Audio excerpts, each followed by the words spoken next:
You got to work with me. You got to work with me because we need to relate on a soul-to-soul basis. Understand? Okay. So now, anybody heard of David Icke? All right. He talks a lot about the problem. Yeah, a lot about the problem. But what doesn't he give you? A solution. Okay, a solution. And many of our great leaders came and gave us a solution. Yeah. Who's heard of Marcus Garvey? Deuce Muhammad Ali. Deuce Muhammad Ali, Al-Mahdi Muhammad Ahmed, Noble Jew Ali, Elijah, the Honorable Elijah Muhammad, Marcus Garvey, Malcolm X. Okay, all right. There's certain things about these leaders which are not known by mainstream. Yeah, one in particular we're going to touch on in a little while. Okay. Where we're going to take it from, we're going to go to the Bible, because we know a lot of people are stuck in the Bible. As much as we like to shun the Bible, we know that we're rooted in it somehow. True? It's affected our lives as we've come up through as children and so forth. Yeah, so what I'm going to take it to Revelations chapter 16. And when you go there, it speaks about certain beings or certain people coming forth. Yeah, certain angels. Yeah, it speaks about the 7 angels. Now, if you know anything about how we teach, we break down the word and show you what angel really means. Angel means messenger. Okay, simple as that. No wings, no nothing, messenger. Physical being. Now, he spoke about 7 angels. Okay, now they were coming out of a particular place. They were pushed forth from a particular place and a particular doctrine. Okay, yeah, now, starting with, if we go to Egypt, who's ever heard of a shrine? Shriners, Freemasons. Anybody? Yeah? Okay, over there, over this side? All right. Okay, the shrine, we're talking about the shrine, taking you back to Islam and Arabia. Okay? Now, Shriners are basically talking about a set of people who were created to protect the holy and the holy places. Yeah? The holy men and the holy places. Okay? So when you're looking at places like, all right, on the screen there we've got Noble Drew Ali and his congregation. Yeah? There's certain stances and certain symbols he's showing you there, but we'll get to that. Okay? Right. The shrine was protected for the holies and the holy places. When you're looking at people like Jesus, everybody's looking for Jesus to come back. But who's looking and who's out to protect him? You see? Everybody wants him to save them. But who's going to protect him from the beast? Because they're going to only try to kill him again. True? Yeah, so now that's what the shrine organizations or fraternities such as the shrine, that's what they were created to do, to protect the holy people and the holy places. So when you go back to Arabia, in Mecca, which is rightly called Becca, okay, because there's no such thing as Mecca, it's realistically Becca, but we won't get too into that. Okay, the holy place. Now, when you go back in time, this place had to be protected because you had a lot of people visiting the center, and they were being robbed as they were coming in. So the family of Muhammad, they created what you call the Shriners to protect the holies and the holy places. Understand? Now the Shriners, they hold a lot of secrets and they hold a lot of information. And what a lot of people don't know is that many of our great leaders that came forth and they were touched by people from the shrine. Yeah? They were touched. Now, who can tell me anything? What attributes would you give to a person? What would make you say that a person was born to lead? Anybody?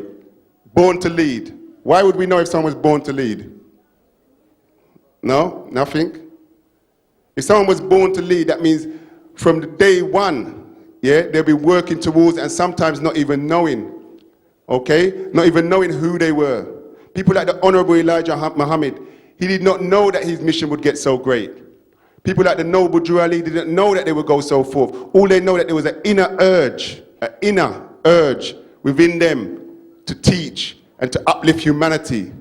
You understand? To bring people from a fallen state to back into the godly state that they were created in. Okay? So these shrines, when you're looking at the shrine in Arabia, there was a temple in Arabia known as, or in Cairo should I say, Egypt, known as Masjid al-Hassan. Yeah? Now that was, I'm not going to go into too much of the details on that, but that was a descendant of the Prophet Muhammad. Yeah? Now, Prophet Muhammad, basically, as you may know, the story, Prophet Muhammad, there was a lot of conflict and controversy going on when he died. And the Red Arabs came in, and they basically tried to take over, or they did take over and brought in what you call Sunni Islam. Yeah? But the truth and the rightful successor would be Ali, which is one of his nephew. Yeah? If we could switch to the shrine, back to Noble Drew Ali. Yeah, so looking at Noble Drew Ali there now, if you look there, if you see the sash around him, and you see the stance and the move and the position of the hand, this is all denoting a Freemason or Freemasonic, known as a Freemasonic stance, okay? Linking them back to the shrine, you understand? And when he came to teach people about the Moors. He came to teach people that you were Moors because he traveled to Egypt and he traveled to Morocco and he traveled many places. And one of the things he realized is that we as Nubians or Africans or black people are in the Western Hemisphere and calling ourselves by names which mean nothing, which basically have no value, which puts us under what they used to call the Jim Crow laws, where you're worth nothing. You understand? And you cannot claim anything by that. So he said you need to call yourself Moors. Moors taking you back to Moranos, the Greek term or Latin term Moranos, which means black, but not as in black as the color, but as in a state, a supreme balancement, the state that we as Nuwaubians or Nubians were born in. You understand? That's the state where he was taking us back to. Because on the records, if you go into the records in the public records office, yeah, you will see treaties what protect the Moors. He was taking you back that way because he realized that in America or in the Western Hemisphere, you had no chance calling yourselves Jamaicans, calling yourselves Barbadians, calling yourself St. Lucians, etc., etc., because these are places that you stopped off at. Understood? These are places that you stopped off at and you've been called by those names. So Noble Drew Ali was coming to uplift you out of that. You understand? He was coming to give you something that would identify you back with who you really are and put you in your godly state. And this is the solution. We need to get back in our godly state. Because once you get back in your godly state, there's nothing that the man can do can harm you. But while you stay in their state of mind, you're susceptible to all the things that they pump out. Okay? So we need to get back in our godly state of mind. Because we as 9 ether beings. Everybody know what 9 ether being is? Anybody? Anybody can help me? Touch my soul.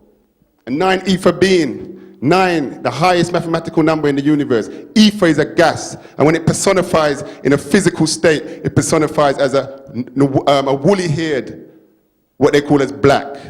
Yeah? But we know it's not black. A woolly-haired, dark-skinned being. You understand? Yeah? How many of us are Nuwaubians? Let me hear you. Who's tired of the lies, sorry? Who's tired of lies? Who wants the facts? But then you're a Nuwaubian.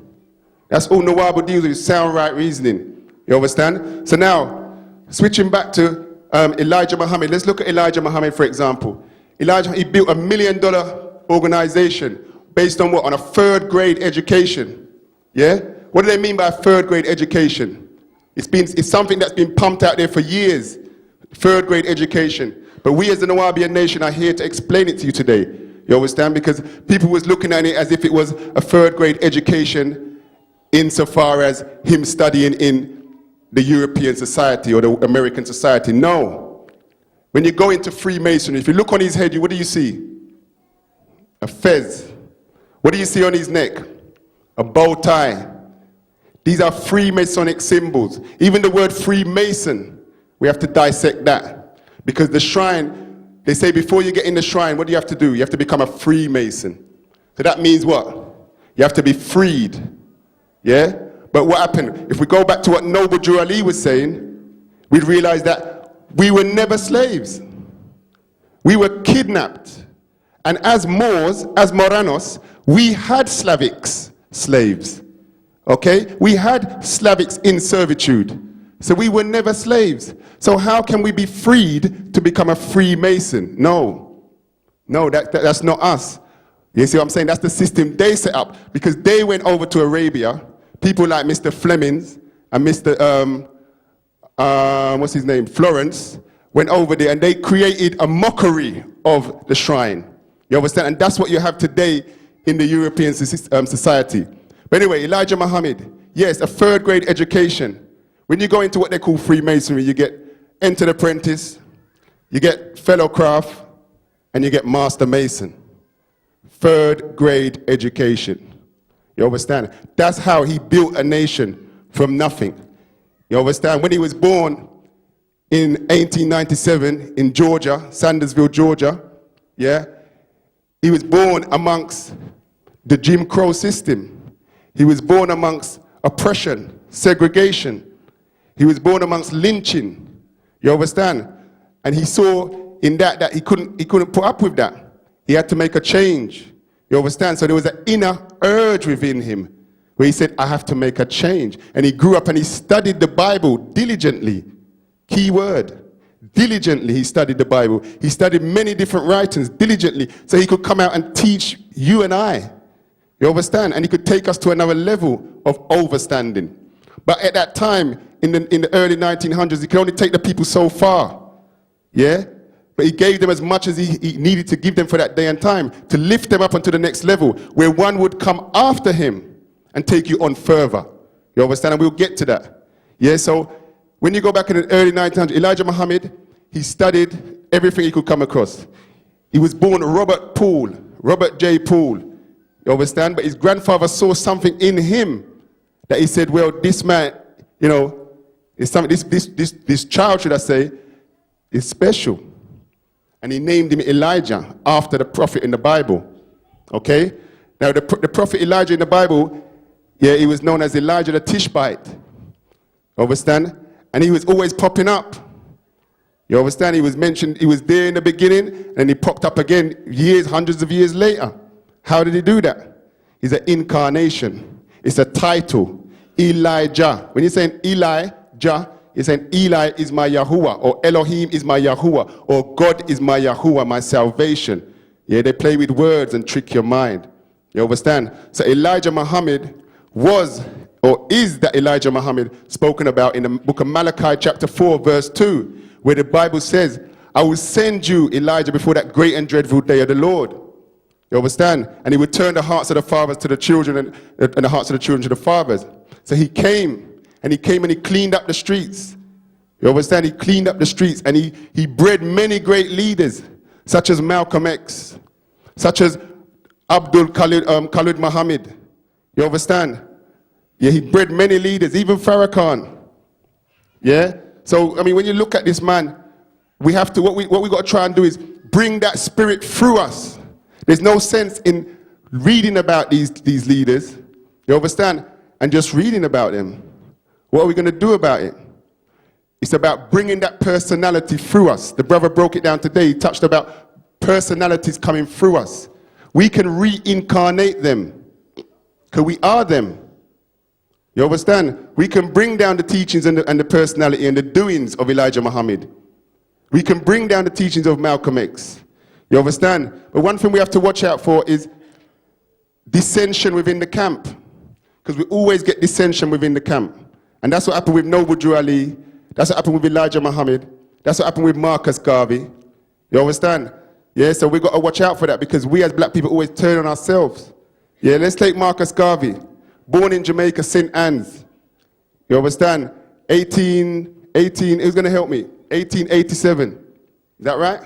Yeah, I know the sister down there knows. She owns a bookshop. Don't want to hail you out, but 1887 to 1940.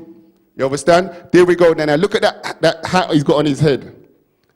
the crown he's got on his head. Now, if you was to go over to and look at the crown what the many Freemasons wear, you would see similarities. Did anybody know that these leaders were linked to the shrine? Did anybody know that they were linked to Freemasonry? Anybody? You understand? Well, this is what you got to really look at. There's a root to everything. But while this was going on, the devil was making his plan too. You understand? And he got together his mockery of the shrine and sent out his agents to counteract this plan. But yes, Marcus Garvey, he was touched by a man called Deuce Muhammad Ali. Deuce Muhammad Ali came out of the shrine. Yeah, he mixed with a man called Al-Mahdi Muhammad Ahmed. These people were Sudanese, or should I say he was thought to be Sudanese, but he was a mystic from Egypt. And when you have your Gordon Pasha, if you go into history, it talks about Gordon Pasha, and Gordon Pasha went into Sudan to destroy and to invade and to tear down like they do. Yeah, but the Sudanese called for a mystic. Yeah, they called for a mystic, and that mystic came down in the person of the Mahdi, El-Mahdi. When you look at the word El-Mahdi, it takes it back to Hada or Yahuda, and it means guide. You understand? So he was the guide. He was born in 1845 and died in 1885. But the last 7 years of his life, he was sitting in the seat of the Mahdi. Yeah, and the Prophet Muhammad forewarned of this man that he would come and spoke about certain attributes and certain descriptions that he would have. You understand? So when you look in Sudan, they set up many shrines. And from that shrine came Deuce Muhammad Ali. And he was side by side with the man Marcus Garvey in London. Okay? And they became good friends. They had a good relationship. And he taught Marcus Garvey many things. He actually influenced Marcus Garvey in the creation of these Back to Africa mission. Yeah, many people don't know that. Okay? But when you look at Marcus Garvey, very, very great man. Once again, built $1 million organization from nothing. Yeah? Born in Jamaica, traveled the world. Yeah, he became disheartened with his own people because they turned against him. The rich people, the well-to-do people, you know, your people who you think, oh, you're in the system and the system's nice and I'm doing well. What do I need someone like Marcus Garvey for? You know them type of people? Are we familiar with those type of people? Oh, everything's going fine. I've got my mortgage, and I got my money in the bank. 1, 2, and 3. ABC. That's how they do it. They trap you in the ABC. 1, 2, 3. And you think you got it all sussed. Okay? So those kind of people disheartened Marcus Garvey. Yeah? And he made him travel around the world looking for people who he could deal with. He came to England to deal with the seamen in England. Yeah? And he ended up in America, in New York, Harlem. If you look at what he did in Harlem, you'd be surprised. He built all kinds of businesses. He built, you name it, laundries, all kinds of stores he built. Yeah, because he knew that we need an economic base. And it's the same thing today. Nothing hasn't changed. We need an economic base. You understand? That's what we need. We need to be trading amongst each other. Yeah? Elijah Muhammad said, do for self. You see what I'm saying? How many of us can say that we're honestly striving to do for self? We have to be, because while you got a 9 to 5, yeah, as harsh as it sounds, while you got a 9 to 5, you're still a slave. You understand? You're still a slave. So we need to be, trying to create systems for ourselves and bring these beings or these great leaders who were born to be leaders, bring them back through us and have them working back through us. You understand? Because we can do it. Yeah, everybody with me? Yeah, you sure? Say it like you mean it. Yeah. All right, that's good. I'm feeling that. So let's get it done. Yeah, let's flip it over, please. Sheikh Dawood Ahmed Faisal, born in Morocco, came to America when he was a young boy. Went to Antigua first, and then he came to Morocco. Many say that he was born in Antigua. No, but if you look on his head, what's he got on his head? He's got a shawl over it, but what's he got on his head? Say it again. He's got a fez. Fez links you back to Freemasonry. I hate to say the word Freemasonry, but, we've got to use that for comprehension. But it links you back to the lodge, to the shrine. You understand? So you can understand where they were coming from. Yeah, the mission they were on and who they were tapped by. Yeah, they were tapped by the Sudanese. You understand? And that's where the wisdom was, back in our motherland. And it came out of there by people like the Mahdi and people like Deuce Muhammad Ali And people like Noble Drew Ali, who went over there and traveled and studied. And he studied many different things. Buddhism, yeah. Even when you look at Noble Drew Ali's book called the Quran Circle 7. Anybody ever heard of that? The Quran Circle 7. What's the seventh letter in the alphabet? In the English alphabet? G. What does that link back to? What does that link back to what we're talking about now? Freemasonry. You understand? Quran Circle 7, the circle and the square, taking you back to Freemasonry. Noble Drew Ali, he was a master. You understand? He was a master, and he knew what he was doing. But when he died, many people diverted, like always happens in our organizations. When he died, people came in and diverted and took it the wrong way. And today you have many people walking around saying that they're incarnations of him. Yeah? So yeah, going back to Ahmed, Sheikh Dawood Ahmed Faisal, he came to America with the American Muslim Mission. And he set up a mosque in State Street, Brooklyn. You understand? He was the mentor for a one named Dr. Malachi Z. York. Anybody know him? Where do you know him from? Where do you know him from? One named Dr. Malachi Z. York. He was the mentor for him. You understand? He basically gave me shahada. Shahada means to bear witness. You understand? To bear witness to the facts. And many of us, when we come into the folds, we bear witness to the facts. You need to bear witness to the facts coming from where we're coming from. You understand? So yeah, he's another Masonic link there. Sheikh Dawood Ahmed Faisal. Okay?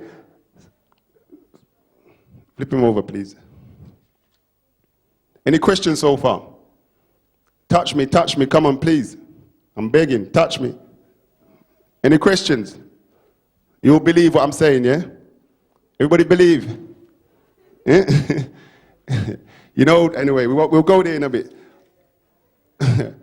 Okay, Marcus Garvey. Yeah, back to Marcus Garvey, the Honorable Marcus Messiah Garvey. You understand? Now, anybody know that he was a Muslim? He was a Muslim, but the organization he set up, he basically allowed all types to come in. And that was his problem. He allowed Christians in.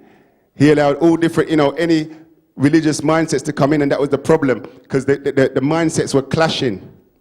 And that's why, and then you had a big break-off, and a lot of people left because of that. And when the break-off took place, you had X amount of millions what broke off and weakened the nation, weakened the great nation. This is why our leader of today, who is nothing but a compilation of all of the leaders, you understand? Our leader of today, this is why he's walked the way he's walked and got into every different organization, every different mindset. You understand? So he can cure the disease in your mind. He's gone through Christianity, Judaism, Islam, Buddhism, Hinduism, Moors, Sumerianism. He's gone through all of that. So we wouldn't get that problem. You understand? So people coming into one organization trying to work together, but clashing. Their mindsets are clashing. We need to eradicate that. So the only way to do that is to have a doctor prescribe a medicine on your mind that's going to work that way. And it's going to teach you about the things that you basically are living in your school of thought at the current time. You need to go into that first. You understand? Yeah? Here we go. Dr. Khalid Muhammad. Who's heard of Dr. Khalid Muhammad? Pardon? Anybody heard of Dr. Khalid Muhammad? A very great man. Yeah, a very great man. From 1948 to the year 2001. Yeah, he passed away in 2001. February, this month actually. Yeah, so, 4 years ago now. Now, Dr. Khalid Muhammad rose up through the ranks of the Nation of Islam. Yeah, very powerful man. Many people said that he was fit for the leadership he took on after he left the Nation of Islam. And he became the chairman of the new Black Panther Party for self-defense. You understand? Yeah, it's just sad that, illness took him in 2001 and he passed on. Yeah, but one of his things that sticks in my mind is that he was known as a truth terrorist. He was known as a revolutionary roughneck. You understand? Because he would speak the truth. He said, peace if possible, but what? Anybody? But violence when necessary. Yeah, I'm not standing up here saying I agree with that totally. because the true revolution is a revolution of the mind. You understand? Because we've gone through evolution. And we've got to the end of evolution now. And what happens when you get to the end? You bounce back. So we're now bouncing back with a revolution, with information or outformation, coming from one, or should I say, coming from the ancient ones, okay, who basically nature gave birth to. Yeah, just like nature gave birth to all of our great leaders. And in this day and time, we have one amongst us who has said, well, what's his motto? What's his motto? Anybody know Dr. Malachi Ziyok's motto? His basic standpoint. Who said that? Okay, yes, brother, you're right. Don't believe me. Yeah, don't believe. It's that simple. Yeah, why we believe. Once you believe someone, you're trapped in that system. You're trapped in their belief. Yeah, belief doesn't mean you know. So nature gave birth to this man in 1945. Funny enough, it was the same year that Deuce Muhammad Ali died, the same day, should I say, June the 26th, 1945. Deuce Muhammad Ali passed on. The same year they were creating the United Nations, yeah, to basically bring down the kingdom of the Most High. But while they were doing that, nature was giving birth to a deity that will bring in the kingdom of the Most High. You understand? Can we have the next slide, please? Brothers? All right, any questions? Any questions? No questions at all? Yes, yes, sis, go ahead. I think you need a mic. Is there another mic?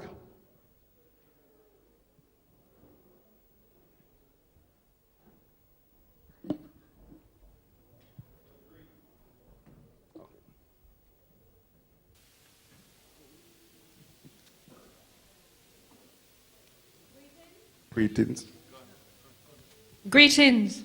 Greetings, brothers and sisters. Tendai Mwari. Couple of questions for you, brother. What's the significance of what you're wearing on your head? Okay, good question. The significance, well, is a fez, as we're speaking about, it's a fez, right? And it represents, I mean, in the light, as we're in the light right now, I'll explain it this way. 360 degrees of the spiritual knowledge and 360 degrees of physical knowledge, the top and bottom, okay? And the ankh on the front, I'm sure you're well familiar with that. Okay, so yes, it does link back to the lodge, most definitely so. Okay, but just like, you know, what we're trying to explain here, you have two different sides of the lodge. And we as, you know, Nuwaubians, the Nuwaubian Grand Lodge, we're reinstating the original lodge and the shrine practices in this day and time. Okay? All right, give thanks. You made reference to the Honourable Marcus Messiah Garvey being a Muslim. What's your evidence for that? Okay, number one is, we've got depictions with him carrying wearing a six-pointed star on his chest. A six-pointed star. Understand? You could say that's a Jewish symbol. He also sided with many Muslims. Deuce Muhammad Ali, yeah, he was basically, if you go back to Jamaica, you'll see in many places that he set up, today they call the place Salem or Salem, which means peace in Arabic. You understand? Links you back to Islam. All right. I beg to differ, and I think a number of people in this room would probably differ. If you've read the works of Marcus Messiah Garvey, the teachings of Marcus Messiah Garvey, he's very clear on dealing with self, not practicing cultures and religions practiced by other people, and returning to the African way of life and self-determination.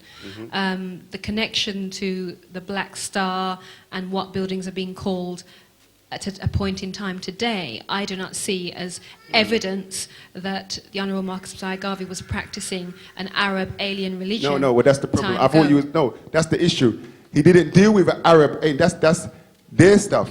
He was taking it back. When you talk about Deuce Muhammad Ali, you're taking it back to pure Islam. When we say Islam, that's the thing today, and I can understand and appreciate what happens. Islam just means peace. Today what you see is Mohammedism. It's not Islam. It's not, yeah, and that does belong to the Arabs, the invaders. Yeah, those people who want to teach us all kind of trickery. Hinduism is in there. You understand? We can break that down inside out. We've done that for years. But what we're talking about is the original form of Islam, peace. The word Muslim or Mu-Salam just means one of peace. All right. You understand? So it's not, no, let me just finish. It's not like another Arab, what's the word, an alien religion or foreign religion. It's our true way of life. If you go back to the continent, you find that. All right. Give thanks. Then what I would suggest is when you're going to make reference to one of our true leaders and heroes being a Muslim, then you qualify that. Okay. Because there are people in this room who will not understand that differentiation that you've now gone on to explain. Okay, yeah? fair All enough. right, give fair thanks. enough. Okay, that's a good point. See, that is the problem today, how, things have been taught to us, and the minute we hear the word Muslim or Christian and these things, we do attribute it to certain things and, certain invasions. But no, yeah, Islam takes its root back to, Islam is older than the sun, moon, and the stars. You understand? Islam is older than the sun, moon, and the stars. Yeah? And even when you look at the symbol, the six-pointed star crescent, that also goes back beyond the sun, moon, and the stars.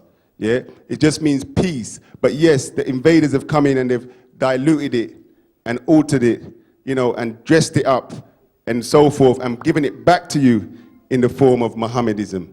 You understand? Yeah? Okay, taking you on to the noble Dr. Malachi Z, who is the one who to come and set the record straight for us in this day and time, who has walked us through the many schools. And that's how we know about this information, because when you look at one of the first schools we've been through as a nation was the Ansarullah. Yeah, the Ansarullah were basically teaching you the pure and pristine form of Islam. You understand? Ansar mean aiders of Allah. Yeah? And this was taking you back to Sudan. This is taking you back to the Mahdiya. You understand? So when we went through that school, we learned about that school and we learned about inside out. So we would know, and no Muslim or no Mohammedite, I should rightly say, would be able to come and trick us. You understand? It would be able to come and trick us, but by rights, that's our right culture, that's ours. Yeah, and we have to learn to start to allow those things to work through us, because there's many positive things within those cultures, yeah, which we've put aside because as far as we're concerned, they belong to the Arab, or as far as we're concerned, they belong to the Christian. No, yeah, they belong to us, and it's that day and time now for us to take it back. Okay, so Dr. Malachi Z was born 1945, June 26, in Sudan, Omdurman.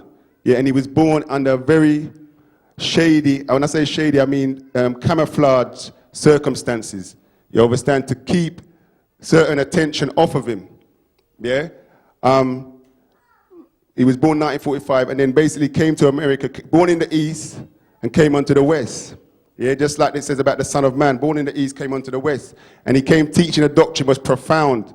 Yeah? And his motto, like we said, was don't believe a word we say, check it out. And if you walk this way, yeah, you will always be right. Because you analyze things with a diligent mind, with an analytical mind, and scrutinize things. That way you will never be able to be tricked again. You understand? Never been able to be tricked again, because you'll be analyzing, you won't be believing. Yeah, so this is what he came to teach, and he's still alive today. Yes, there's been persecution on him, of course. And when we go back through all of the leaders, you will see that all of them were persecuted. If we go back to the Honorable Marcus Garvey, we will see that one of his greatest mission that he set up was also his downfall. You understand? Yeah, because the Back to Africa, the Black Star Liner project, yeah, where he bought these ships, he got together with a lot of people to buy these ships. And like I was saying, the very people inside let him down. You had people that conspired with the beast to con them out of money, for them to buy ships that were not very good. You find this in the writings of the Marcus Garvey, the Honorable Marcus Garvey. You find this in there. You understand? So the very mission that he set to go and take us back, because it was a great mission, yeah, to take us back to Africa, because he realized that while we stay in this country, yeah, we would always be what? Second-class citizens. Yeah, second-class citizens. We will never have the rights to many of the things that your fellow Caucasian or your fellow Asian has. So we had to make a stand and come together, because the key is the unity, to come together and pull your resources together, okay, and purchase things like ships. It was a very great move in his day and time. You understand? But by that very mission, they managed to pull him down. Yeah, and they had him arrested for basically fraud. Yeah, basically fraud of selling stocks illegally to basically gather money, funds, to take people back on ships. Yeah, one of the ships was called the SS Yarmouth.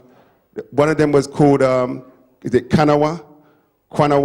Another one was called the Booker T. Washington. But these ships are basically needed a lot of work. And the people around him were not, you see, he needed the right people around him. And the black people around him were not, they didn't have the right skills, they didn't have navigation skills, they didn't have managerial skills. You understand? So after a while, this mission, it kind of flopped. And he went bankrupt. And in 1922, going on to 20, they had him locked up in the Atlanta penitentiary for 2 years. So the very mission that he used to get us out of this mess, they used it to bring him down. The same thing with the present day leader, Dr. Malachi Z. York. The very mission of him gathering us on a sacred land, yeah, 476 acres of land to gather us, to unite us. They used the same very mission to bring him down, okay?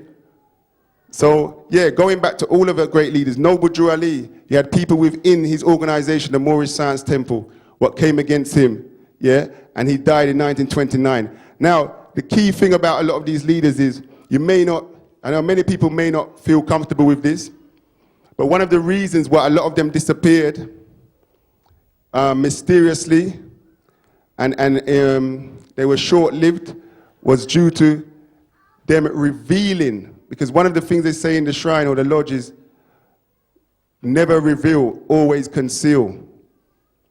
Understand? And as you saw on many of the images, you'll see them revealing the Freemasonic symbols and so forth.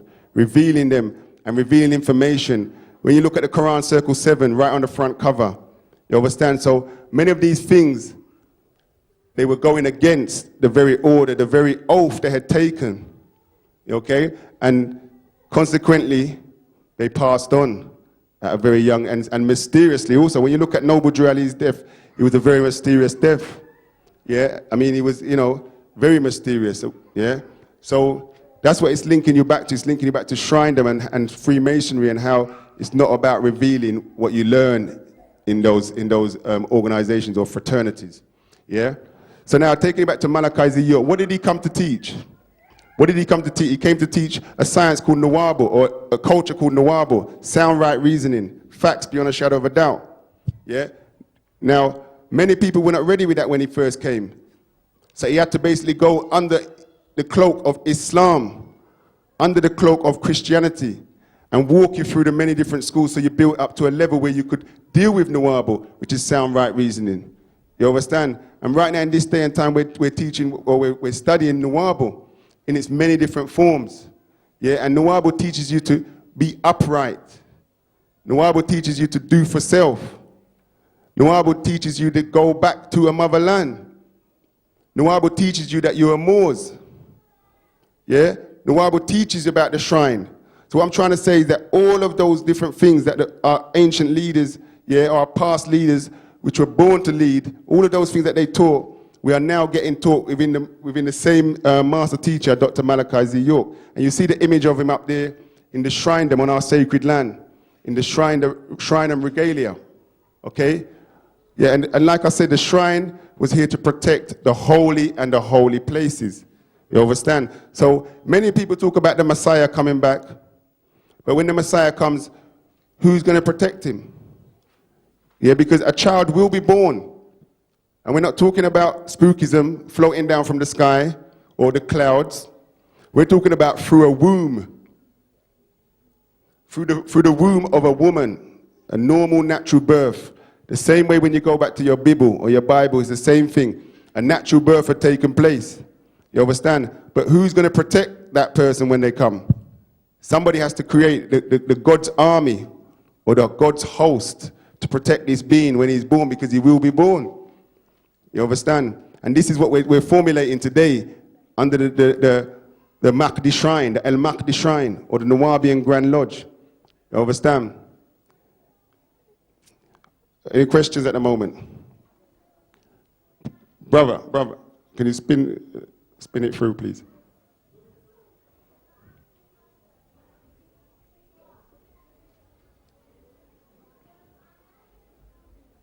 Okay, yeah, hold it right there. Okay, there we have Marcus Garvey there. Even if you look there with Liberia, yeah, this is one of the places he was going back to, Liberia. Okay, he even sent a load of people back there and they were refused. The beast actually switched on them. You understand? They made a deal with the beast they made a deal with the Liberian government that they could bring back X amount of people there. And they sent a lot of materials and money and delegates over there, delegates who could make things happen, people who were skilled and who had intelligence. But when they arrived there, they were refused entry. They were turned and chased back to America, and they were told that they can't, if you belong to the UNIA, the Universal Negro Improvement Association, that you wouldn't be allowed in Liberia. Okay? So now what we're looking at there is the potentate, the Liberian Supreme Deputy, who came and basically meshed shoulders with the great Honorable Marcus Garvey. Yeah. Now, even when you look at that word, the potentate, yeah, because we're trying to expose certain things today which haven't been exposed. When you look at the potentate, that's a Freemasonic term. Potentate, potential, is a Freemasonic title. You understand? And there you go, from Liberia. Yeah. And if you look at the regalia they're wearing, you'll see that it all links back to Freemasonry. You see the sash that some of them are wearing. You see the hat that some of them are wearing. You understand? Linking you back to Freemasonry. Linking you back to the shrine. And when we link back to the shrine, just to reiterate, when you link back to the shrine in Sudan, you're linking back to Islam. You're linking back to the pure form of Islam. You understand? We're not talking about the watered down religion that they give us today. Yeah, is that clear? Everybody clear with that? Are you with me? Are you with me? Okay. So any questions? You got to work with me on this. Any questions so far?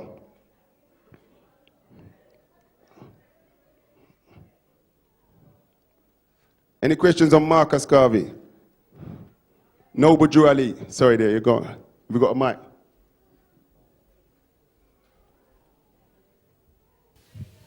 Greetings. Greetings, greetings. I just want to know why Marcus Garvey wants to go back to Liberia. Right, okay. The reason he wanted to go back to Liberia because he realized that the Liberians had their arms open, to all of their people. Yet even today, if you're black, you're welcomed into Liberia. You can buy land and so forth. You see what I'm saying? So back then, he was focusing on Liberia because they had their arms open, and he was looking for a place to take our people back to. Yeah, it was between Liberia and Ethiopia. You understand? But Liberia became the focal point, and he was liaising with a lot of the governments and so forth, the consuls as they called it in Liberia. Yeah, so it was because they had their arms open. But I mean, when you really look at it, the whole of Africa, anywhere we can go and get in Africa, is a start. You understand? However, there's not everywhere today that the arms are open within Africa like Liberia.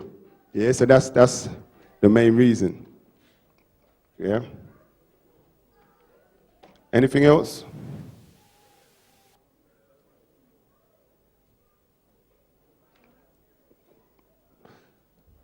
Spin it, Rev, spin it. Okay, yeah, let's look at this one here. We are family. I mean, this is a key point because we need to realize that although, some may be a Muslim, some may be Hebrew Israelites, some may be Christians, yeah, some may belong to this part of Islam, some may belong to that part of Islam. We're all one. And this is the thing, what we really need to, eradicate all the politics. You understand? Because over there you see Marcus Garvey, you see Malcolm X, you see the Honorable Elijah Muhammad, you see Noble Drew Ali, you see Pedro Campos, you see all these different leaders what basically came together for a mission. And the mission, the bottom line is to liberate us. Yeah, liberate us by any means necessary, Malcolm X said. You understand? By any means necessary. Who can say that they honestly, they can abide by that and live to that? By any means necessary. Anybody can say that? With a show of hands? No? Nobody. Nobody. You still here with me?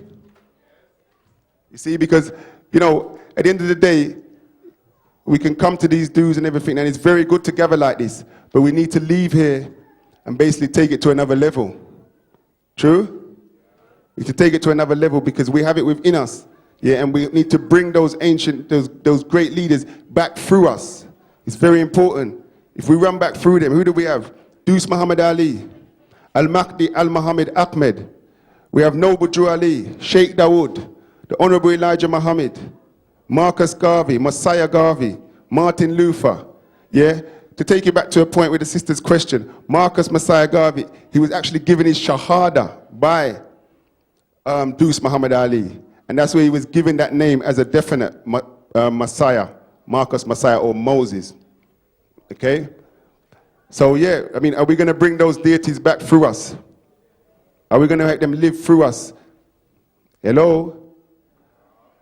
Yeah? All right, what are we going to take from them? Someone give me one thing what we're going to take from them.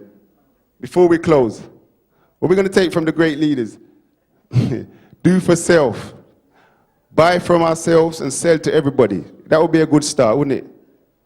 Would that be a good start? Do for self. How are we going to do for self? Unity, unify, pull our resources together. These are the stepping stones. You understand? And they seem to be so hard because black people, and Marcus Garvey said it, he said that the one thing you have is a disorganized spirit. Black people are disorganized. You understand? Yeah, and that's the main thing. And the great Malachi Z. York, he's also teaching that we have a disorderly and an ignorant spirit, which has been given to us. You understand? Is that a question I see there? Yeah, so we need to get rid of those spirits and come together. And think of the bigger picture, because true unity is basically giving up your worldly pursuits and coming together on a one mission, one aim. Yeah, go ahead. Sorry, I kind of missed the first bit. So I wanted to ask, are leaders born or made? Leaders are born, not made.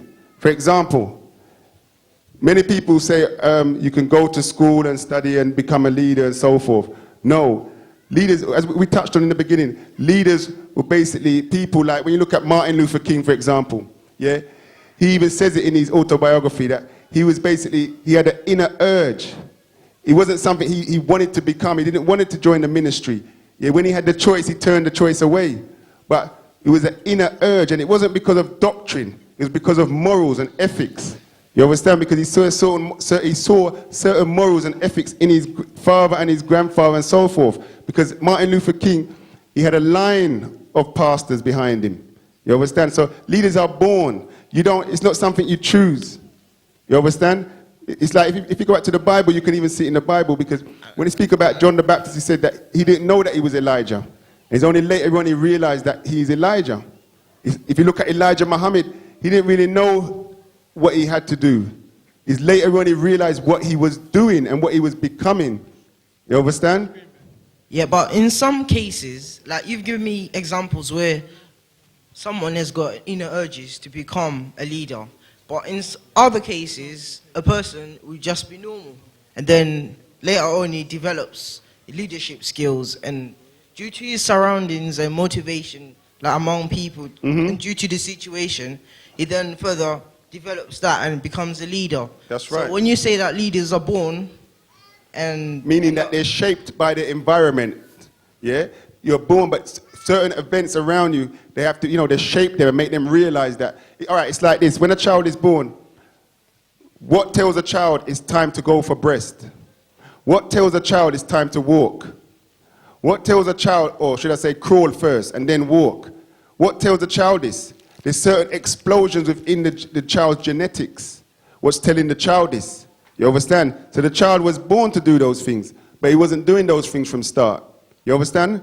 Yeah, and it's the same thing. Many of us go through life and we get to a stage where we say, well, there's more to life than this. Yeah? There's an awakening, there's an awareness that comes upon you. You say, there's more to life than this. I need to be seeking. You understand? It's that genetic explosion. Genes are very important in all of this. We need to understand that. Yeah, we are nothing but an expression of genetics. Yeah, so it's the genetic explosions that go off at certain times. And to add to that, they're spurred or they're instigated by certain events or an environment or a rough upcoming. You understand what I'm saying? Yeah? You with me? thanks. All right, I'm going to have to close there now, unless there's any burning questions. No? Okay, I'm going to close, and I'll close on the point of basically bringing back these leaders right through us. yeah, and to make you realize that a Nuwaubian nation, yeah, when you say Nuwaubian nation, you're talking about a combination of all of those previous organizations that have fought for the liberation of the black people. You understand? And that's what a Nuwaubian nation is, yes, because we've been through the many different schools, and that's what we are. Simple. That if someone you're fed up of facts, I'm fed up with lies, you want the facts, you understand? You're Nuwaubian, yeah? Of course, it comes down to your genetics and your skin color also. But there's the teacher there, Dr. Malachi Z. York, yeah? And I'll finish on that note. Thank you for coming, and I hope you enjoy the rest of the day.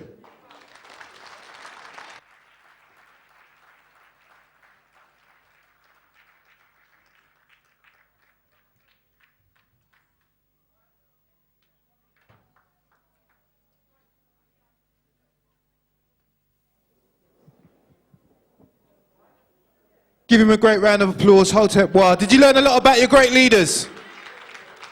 Yeah? I don't know if it's because it's really warm in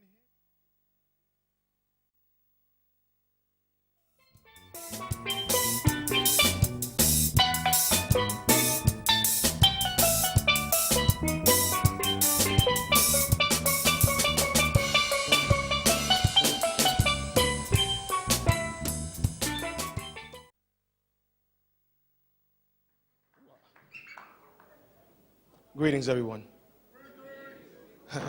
That's what I'm talking about. How's everybody feeling today? We're going to feel a lot better in a moment. First of all, let's thank Dr. Keith Reed, who's the brother who was just up here before me, as well as Dr. Peter Annam, as well as Dr. Dennis Brown, because they've been up here all day giving you their best to supply the information to help wake us up as a people. Now, the reality of what all of them were talking about, the one thing we all have in common in all of the different lecture series or the different speeches is Africa and the importance of Africa. Now, some people will say Africa is not important, but it is. If you have a wedding ring on your finger, Africa is important because that wedding ring and those diamonds or that diamond wouldn't be there if there was no mother and father Africa. If you have tires on your car, Africa is important because Africa supplies the rubber from the rubber trees that they use or utilize to make the tires that you drive on. But what often happens is because of the media, when you think of the word Africa, you think of famine, correct? What other things do you think about when you hear Africa, the word Africa? You think of disease. You think of starvation. You think of child soldiers, wars.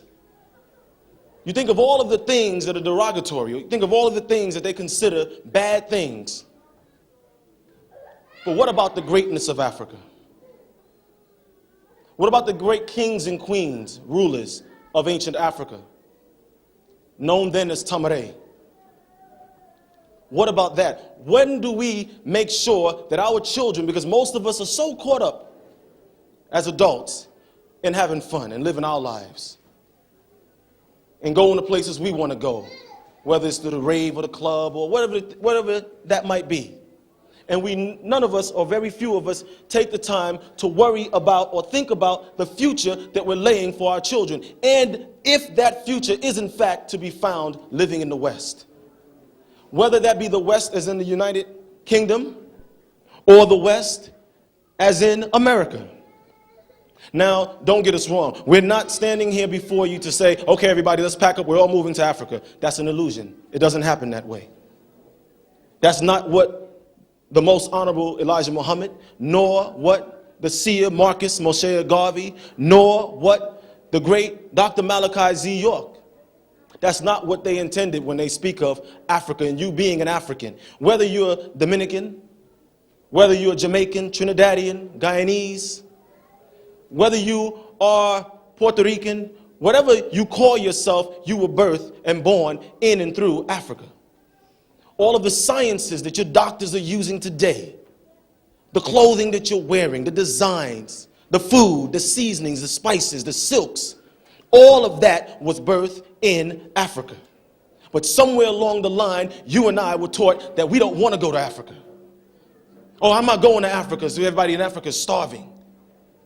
But they don't tell you about the great cities that are found in Africa today. Modern cities developed like Lagos in Nigeria, like Accra in Ghana, like Johannesburg in South Africa. You understand? Somewhere along the line, they don't want us to know about Africa. And people will say, brother, or Nuwaubians, you guys up here, you're talking all day, all this stuff about Africa and the great teachers and Marcus Garvey and Noble Drew Ali and Dr. Malachi Ziyok and Sheikh Dawood Ahmed Faisal. But, how does this happen? How do we get to this Africa? You start to invest in Africa. You see, the so-called Jews have a formula, and their formula works. What are we talking about? The so-called Jews, whether we agree with how they took their homeland, they fought to get a homeland. And with all the suicide bombers that are in the state of Israel, they still invest in the state of Israel because they understand that a people without a land, without a language, without a culture, without a dress, without a flag are not a people. And that's what we're suffering from. So when we speak about Africa, we're talking about making a link and investing, because you're sitting in here today, and we're standing in here today, and you have doctors, you have lawyers, you have engineers, you have chefs, you have nurses, you have every level from the janitor all the way up. If we but take the time to invest in Africa. If we but take the time to see that we can fix it. No one's going to fix Africa for us. Yeah, so many people back in the 80s when they had apartheid at its highest point in South Africa. How many of us, by a show of hands, if we're honest, remember speaking against apartheid and what was going on in South Africa? And how many of us, by a show of hands, can remember at that time when we were talking about the different organizations or corporations or companies and that are investing in apartheid and how we should not support those corporations? How many of us remember that? But now if I ask, how many of us know the president of South Africa's name today? Now, isn't that sad? Is that not sad? That most of us who were so anti-apartheid don't even know, now that the blacks have a government in South Africa, we don't even know the name of the president who heads the government of the country that we say we were against the suppression of our people. Why did that happen? Somebody made us feel, okay, now everything's fixed now. You can go on back to sleep, go on about your business, and everything's not fixed. They didn't want us to know because they understand that they don't let themselves, like the so-called Jews, will talk about the Holocaust every single year. When Prince, what's his face? Harry, was walking around, hey, what's his face to me? They don't remember our names. You walk up to them and say, who's Marcus Garvey? They don't know, so why I got to know Prince, what's his face? But when he was walking around with that swastika on his arm, they made a big deal, did they not? Oh my goodness, he had a swastika on his arm, and the royal family back in World War II, were they involved with the Holocaust and yada, yada, yada, yada, yada. But when it comes to you and me, oh brother, why you gotta keep bringing up the past? Why you gotta keep talking about, that was last week when we lynched you. That was, a long time ago. But that's what they do, is it not true? We've got to make sure we don't forget, and that little baby in her arms is taught not to forget. Because once you forget where you came from, the struggles that you had to endure, then those things will repeat themselves. Yeah, the brother just asking the question, and the brother Keith Reed, Dr. Keith Reed, was making it very clear. The question was, are leaders made or are leaders born? And quite frankly, the brother was explaining both. Leaders are made and they're born. They're born through their genetics, and they're made through the situations and the times that they have to endure. The things that they see, the unfair treatment of a people, they say, I've got to do something about it. And everybody in here is supposed to take that mindset. Don't wait for this sister or that brother to do it. You've got to do it. Because one individual, if you just put it all on one person, all the way to one person's arm, if that person is brought down, then you're dead and you're starting all again from scratch. And that's what they want. They want you to forget where you came from. If I said right now, who's Ashanti? Anybody? Huh? Who's Ashanti? Anyone? Huh? Say again? Who is Ashanti? It's a tribe in Ghana. I'm just happy people didn't say the singer. Because it's a sad situation. I'm sure some of us, if we're honest, we're thinking, you mean a singer? Who can admit that? At least you're honest. But it's a tribe. There's Yoruba, there's Maasai, there's Mandan, there's Mandingo, there's Donongala, the Biga, there's Zulu. There's so many different tribes, but all of them are us. Somewhere along the line, those of us sitting in this room of African descent started thinking, well, you're Zulu, and I'm Yoruba, and you're Igbo, and you're Mandingo, and you're Donongala, and we're all different. And you know what did that? Any guess? Religion. Religion in its various forms, be it Judaism, Christianity, or Islam as it's taught today, is responsible for creating the separation in mother, or we say father, Africa. Because religion came in and said, all your tribal ways, all the beauty that is you, all the dances and the foods and the spices and the seasonings and everything that makes you you is paganistic. Throw it away. You don't be an African. Don't identify with that. You need to become civilized. But the beauty of it is they had one type of plan, and your ancient ancestors who were called by the Yoruba, the Orisha, who were called by the Egyptians, the Neteru, who were called by the Sumerians, the Anunnaki, who were called in your Bible the Elohim, they had a plan. And their plan was that you, the sons and daughters of they called diaspora, those who have been taken away from Father Africa or the motherland, and whether you're in Europe or in Americas, that one day you'd be educated and gain back those sciences and that technologies that was stolen from you, and you would start to feel a link or a drive or a care for Africa. And that's the day and time you're living in, and you got a bunch of people very afraid. Oh, we know they're sitting in this room trying to figure out what the hell's going on. They got their spies. They got to have their spies. Because they want to make sure, wait, are we losing our niggers? That's all we want to know. We're not concerned with what you're talking up there, but are we losing the niggers? And that's a concern. You're laughing, but it's a reality. So we've got to decide. Everybody in this room, can we just say, I'm an African? Can everybody say that for us? Now, just don't say it and then walk back out here, take your hat, spin it to the side, and start. Because being an African, or we say a Tamarayan, can everyone say Tama? Rayan. Tamarayan is another way of saying an ancient Nubian, an ancient Egyptian, some say. The whole landmass that you're calling Africa today was one family. One land, many different tribes and customs that may have been based or were based on the regions that we lived in. Meaning if you lived in the desert, you had a certain dress code that was conducive to living and surviving in the desert. If you lived in a tropical region or a rainforest, you had a certain dress code that was conditioned or perfect for living in that environment. And they got us away from that. We've got to start investing in Africa. We've got to start going, just go visit for yourself. You go on the websites, you find out what countries may not be safe right now. But those that are, everybody always wants to go to Italy and Spain and Barcelona and all these other places you want to go and visit, but we don't go visit Africa.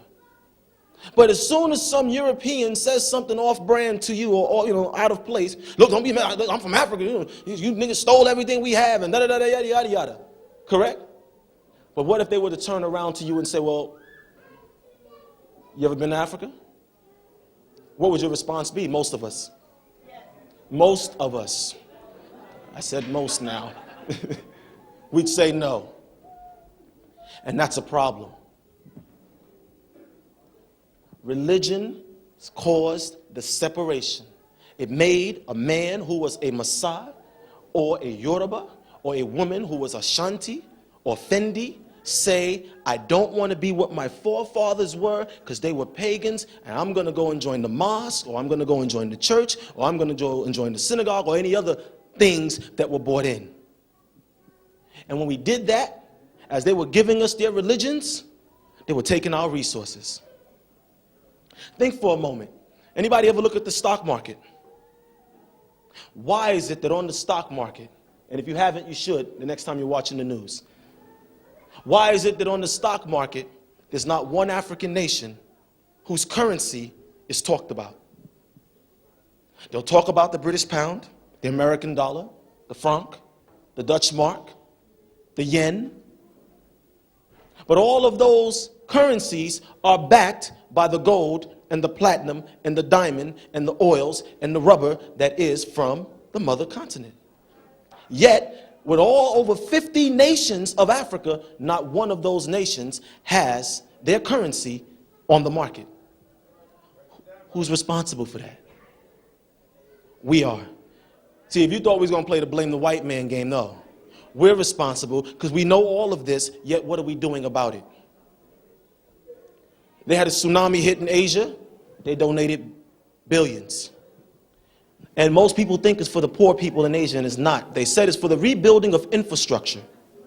Infrastructure doesn't mean the guy who was fishing for his living. He's not infrastructure. Infrastructure are the buildings, the offices, the investors. Basically, they were getting you to take your money, show you people, make you feel sorry for these people, but you're sending the money, and the businessmen who had investments in Asia are using that money to build back up their factories and their corporations, because that's infrastructure, not the person that was on the beach. You see the game? Meanwhile, in Sudan, over how many dead? Anybody? Over 1 million dead. Rwanda, Ivory Coast, millions of people, your people, dead. No one's investing there. But as soon as something hits where their investments are, it's on television all day. And it's not to say don't help, but you got to help yourself first.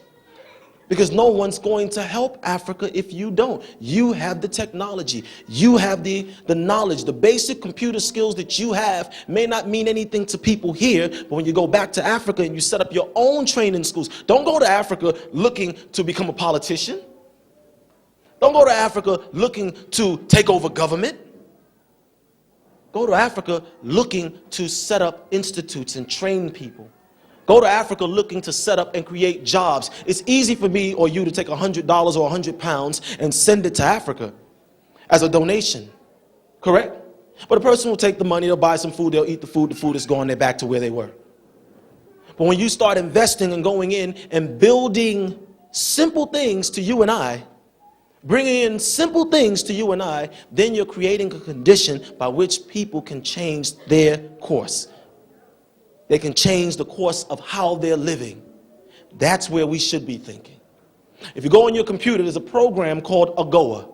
If you type in the keyword AGOA, AGOA, it's a whole program that they have to encourage people to invest in Africa, where they eliminate tariffs and they eliminate, and don't believe me, please, AGOA, look it up. We should be involved in Africa. Africa is the father again and mother of all the knowledge that now your so-called scientists and astronomers are using. How many people here know about the zodiac? You know, how many people are Aries? That's my sign, that's why I said it first, right? How many people are Virgo? Libra, Capricorn, Sagittarius. Did I leave any out?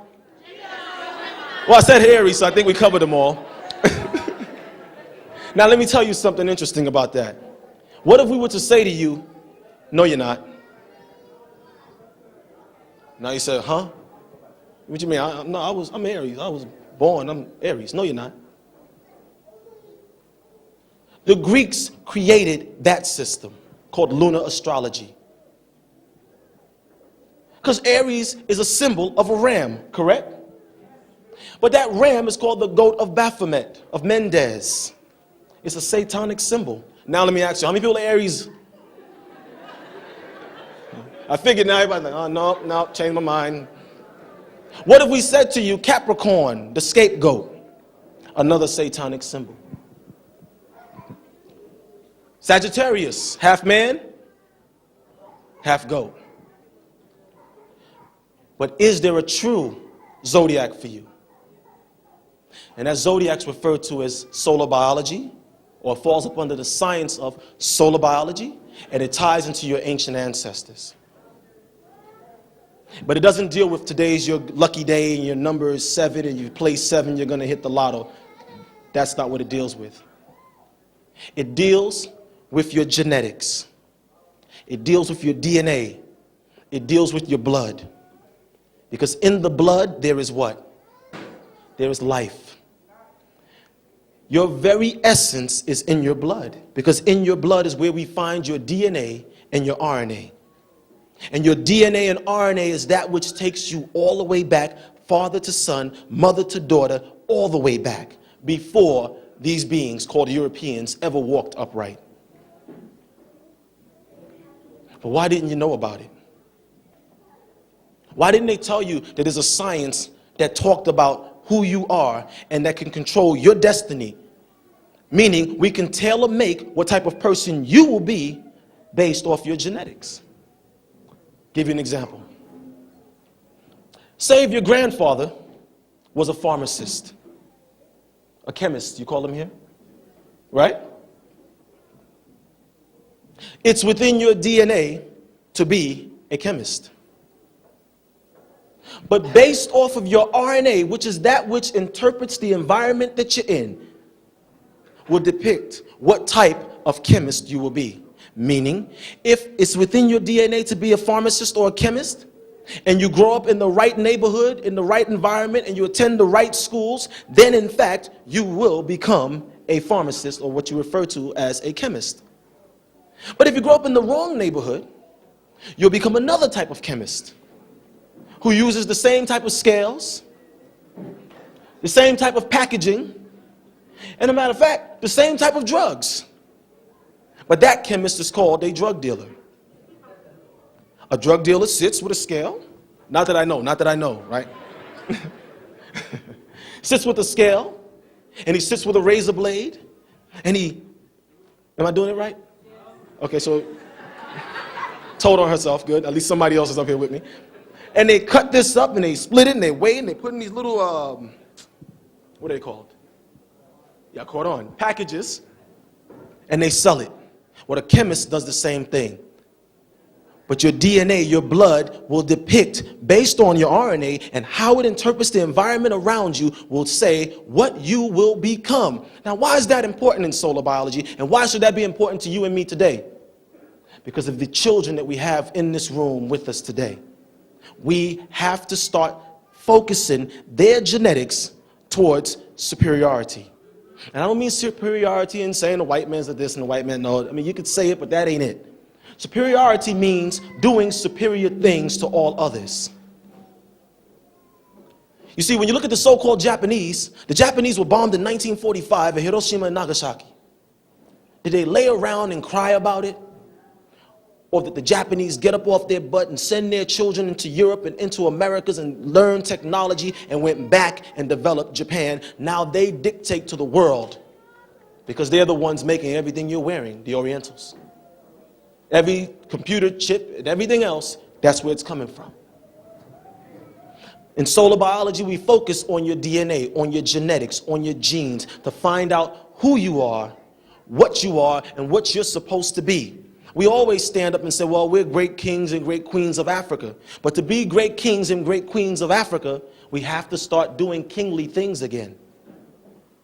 And that doesn't just mean I'm a king by words, but I'm a king or a ruler by action. And you won't have to say you're king or you're God or you're deity. Other people will look at you and see by the works that you're doing that you're deity. There's certain countries that in Africa that are more open to you and I going there because we were raised in the West. Let's not fool ourselves. So there's certain things we've become accustomed to having or seeing. Is this true? Now what we have to learn is to take those things with us. Become the Asda. That's the name of the store, correct? Asda. Become the person who owns the Asda. Stop just being the person who goes in Asda or in Sainsbury's and spends your money and start becoming the person who goes into Africa and you bring those things there. And don't say it can't be done because the so-called Arabs have done it. The Orientals, the Asians have done it. Everyone, the East Indians have done it. Everyone has done it but you and me. But we were the first beings who walked the planet. What happened to us? We've got to start thinking outside of the box. We've got to start thinking outside of what they told us success is. Go to university, get a diploma, you're successful. I got a diploma, that doesn't make me successful. Not saying you shouldn't get a diploma, but don't think by that diploma success. You know, you get the diploma, you're going to float off the stage and you'll automatically be a success. That's not true. Your success, as the great Dr. Malachi York has said many times, is by not conforming to a failing society. Don't conform to what they say you should be. Be who you know you're supposed to be. And then they can't stop us. So, as Dr. Peter Annam and Dr. Dennis Brown and Dr. Keith Reed were making clear, it's a new day and time for us as a people. When you leave here today, go out knowing that it's a new day and time. It's 2005. Many of us as adults, we can remember 1980 and 1985, and we ask ourselves as we're getting a little older, where's the time gone? Let's not have our children standing here 20 years from now having the same discussion, please. Let's find our way to our true culture. We call it Nuwaubian. It just means that which is right knowledge, things that can be proven, things that are verifiable, facts, nothing, no belief. If you're a Muslim and you want to tell me about Islam, I'm going to listen. That's what you're supposed to do. You listen to it. That's good. That's interesting. Let me ask you some questions. And if you can't answer my question, then I'm not interested in that. If you're a Christian, Jesus, yeah. They had a whole documentary last year here in England where they said most Europeans, Caucasian Europeans, are not Christians. They're not Christian, not really into the Christian thing. Now that's strange. How is it that they brought in their version of Christianity into Africa, into North America, into South America, into Asia, but yet they're not into it? I tell you how. Because they brought it in to replace what you were, to replace your culture, your way of living, your civilization, and in replacing you or your culture, civilization, had you worshiping them. And while that's happening, they're stripping your resources. Because as long as you're worshiping that which puts you in the condition that you're in, you'll never come out of the condition that you're in. Because the person that you're worshiping is the person who sent those people to put you in the condition that you're in. You understand what I mean by that? You're worshiping an image that don't look like you. And people say, well, it doesn't matter. It does matter. If it didn't matter, he wouldn't make all the images look like him. If fair was fair, there should be one Oriental God, one black God, one Caucasian God. Wouldn't that be fair? But don't make them all look Caucasian and say, it don't matter what color it is. Oh, hell, yes, it does to me. As dark as I am, yeah, it matters to me. Because when I look in the mirror, I say, well, that don't look like, I can't worship that. And as long as I'm praying to that, be it Muhammad or Jesus or Buddha or whatever they have come and given us, I'm not going to get the help from my ancestors. Because you taught me, I remember from a little boy, you taught me, honor your mother and your father, that your what? That your what? Days will be long, or days shall be long, correct? Well, my mother and father is Queen Nzinga and Shaka Zulu and Nelson Mandela and Amadou Ahidjo from the Cameroon and Kwame Nkrumah from Ghana and Marcus Garvey and Noble Drew Ali.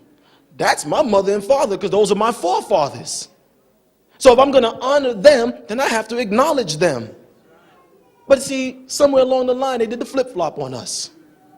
Have us worshiping other than self and kind. So we look at our hair and say, oh, I don't like my hair. It's just not, it's not good hair. What the heck is good hair? It's like good behavior, bad behavior, you know. But that's what they've done to us. Is this true? All of us, men too, don't front. Because men, we're like, oh, the sisters permanent hair, brothers, we be here with the wave brush. Getting all bald in the middle. Because Because we're not supposed to brush your hair in all these different directions. Your hair don't grow like that. If I offended anybody, it happens. Okay? We've got to get back to who we are and start to see that we're beautiful. Stop mixing your seed. Uh-oh. Stop finding people that don't look like you beautiful. If I offended anybody, again, it happens. Start to acknowledge your beauty, because we're everything from the beige to the darkest of dark. And I went back home and I felt light. You think I'm joking? I stood there, stood next to my dad, Mom. Wow, for the first time in my life, I was light-skinned. I said, this is what it feels like to be light-skinned. This is cool, all right. And I had good hair. Something's wrong with us. But we've got to stop being into that which isn't us. All these beautiful Nubian women here, and I can't, brothers, if you're looking for me to compliment the men, I'm sorry, it ain't gonna happen, right? But all these beautiful people in this room, why should I want something that doesn't look like me? Well, see, brother, that's not important. Yes, it is. It's important so that your children will have the right identity. Now, is that to say alienate somebody? Nope. Because we're all of that from the beige to the dark. But we've got to get back into who and what we are. If our genes are to be reawoken, and those genes are studied through a science called eugenics. Everyone say that word. Eugenics. Eugenics deals with breeding for genetic superiority. They do it. Why do I say that? Do you really, really, really think, what's the older guy, the prince? No, the first, his son. William. Okay. You think if Willie gets to a point where he's ready to get married, huh? And comes home with any of you sisters and says, Dad, Grandma, guess what? How many of us believe the queen will say, my daughter, come, sit? Huh? How many of us believe that? So why in the heck are we trying to take them home? See, I'm a racist to some people in this room right now. They go, I can't believe he just said that. That's racism. No, that's true. George Bush will never let his daughter marry me. First of all, because she'll never walk the same. But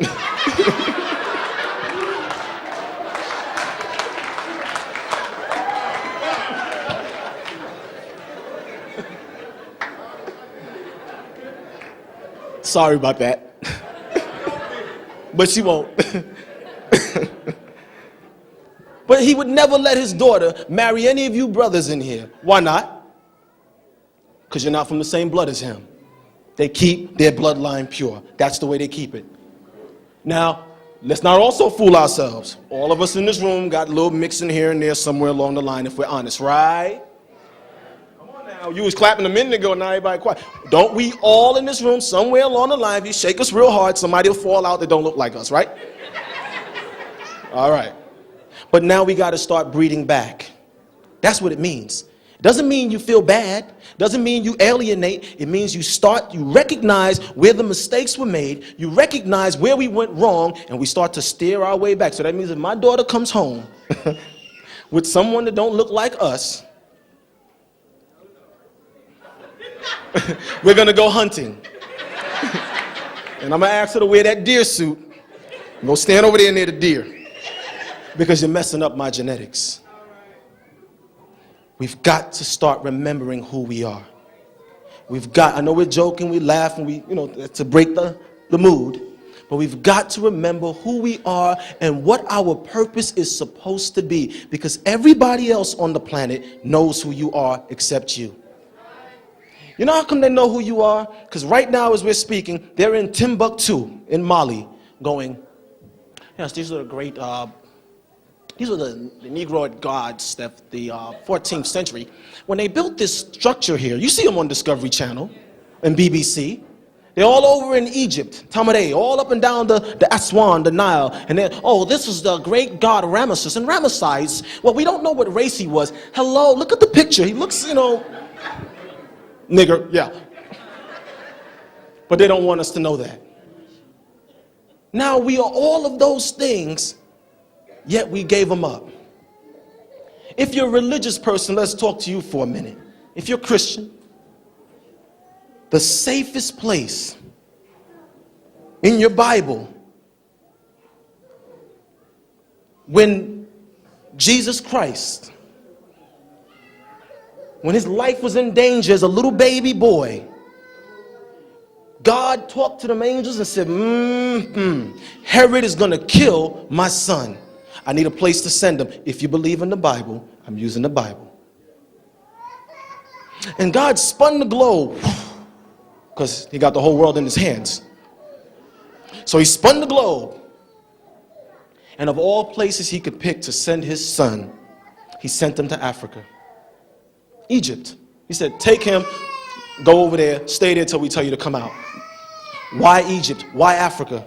Why didn't he send them to Czechoslovakia or Switzerland or Paris, Why he didn't send them? Why did he send them there? Why did he send him amongst you? But then they tell you, see, Christianity was brought to Africa. No. You said, Mr. Christian, Jesus went to Africa, so we had it first. Because he grew up there first. So he learned from us first. He had to learn something first. Don't tell me he just was born and came running out his mother's womb. Here I am, Jesus, right? He was born. They had to teach him. He had to learn to walk like any other baby. And he learned to walk where? In Africa. No, you can say it. Don't be afraid. In Africa. Because they'll say Egypt as if Egypt is not in Africa. Y'all understand? We've got to get back into who we are, into our culture. Study all of Africa. Know your African studies. And then make sure your children know their African studies.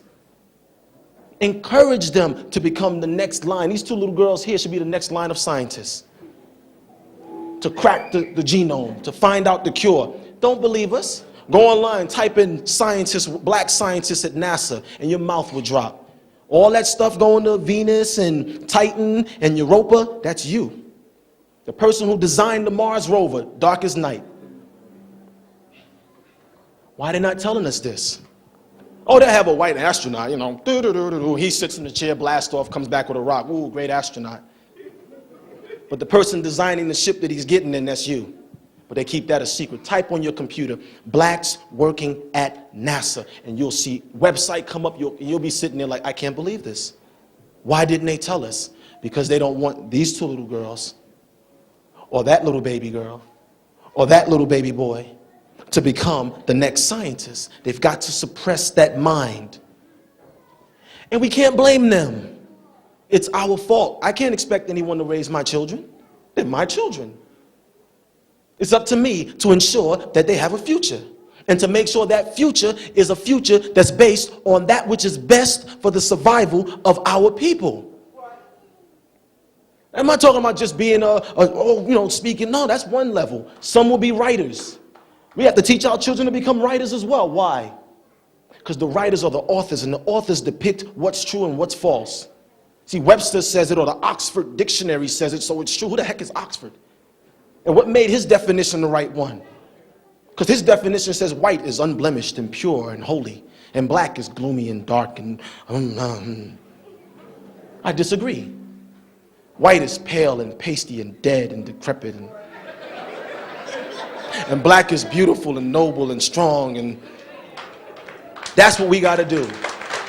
And again, if I offended anybody, it happens. Because we've been offended for a long time. We had to sit back and tolerate everybody else's crap. And now we talk and they're getting, I can't believe, they're going to walk out of here, some of them.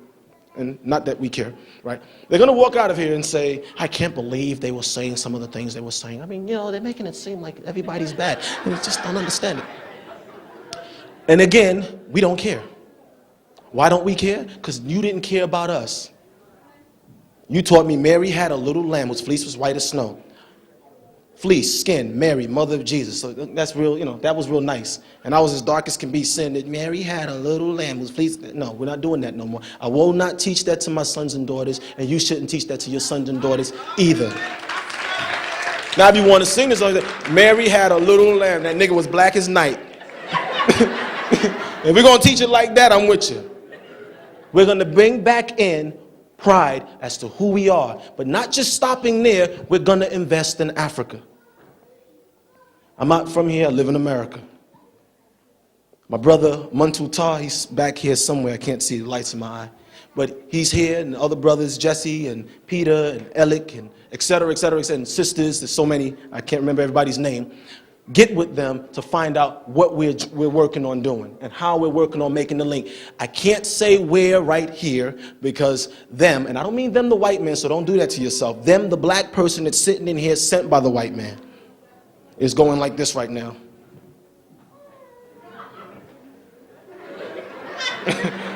In his mind. And they're going to go running back with it. But we've got to come together. And we've got to put aside our so-called differences. Stop letting them play the light-skinned against the dark-skinned thing. Not that eugenics doesn't discuss it, but let's not let that make us not get the job done. Because at the end of the day, whether you're light or dark, you're still a nigger. And if you don't think you're a nigger, come on over to America. I'll take you to a place called Georgia. And I'll drop you off around 2 in the morning on the side of the road and tell you, meet me at the next exit and see if you get there. Y'all understand?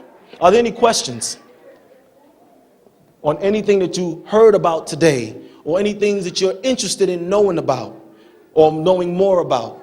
We'd like to take this time to take some questions. Go ahead, brother. Can someone get him a microphone, please? It's coming. He's running, and he's coming, and he's running, and he's coming. He's going to hurdle the baby. Here he goes. Thanks a lot. This question's not really anything much to do with what you're just saying. It's okay. But I understand that our ancestors never used to eat. Yeah. Our ancestors never used to eat? Didn't eat. No, I heard that somewhere. I don't know. And I was just wondering if you could break down the purpose of teeth. Mm-hmm. That's the purpose of teeth. Right. Basically, it's to chew your food. Yeah. So if your ancestors had teeth, guess what? Now, if they showed us a bunch of pictures on the pyramids with no teeth, maybe.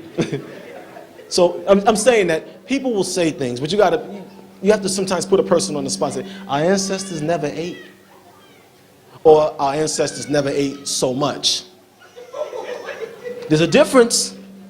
Go ahead. Yeah, well, basically, what I'd like to know is if they didn't eat or if they didn't eat so much, because I understand that we used to absorb our energy directly from the elements, the sun. You still are. Let's say this.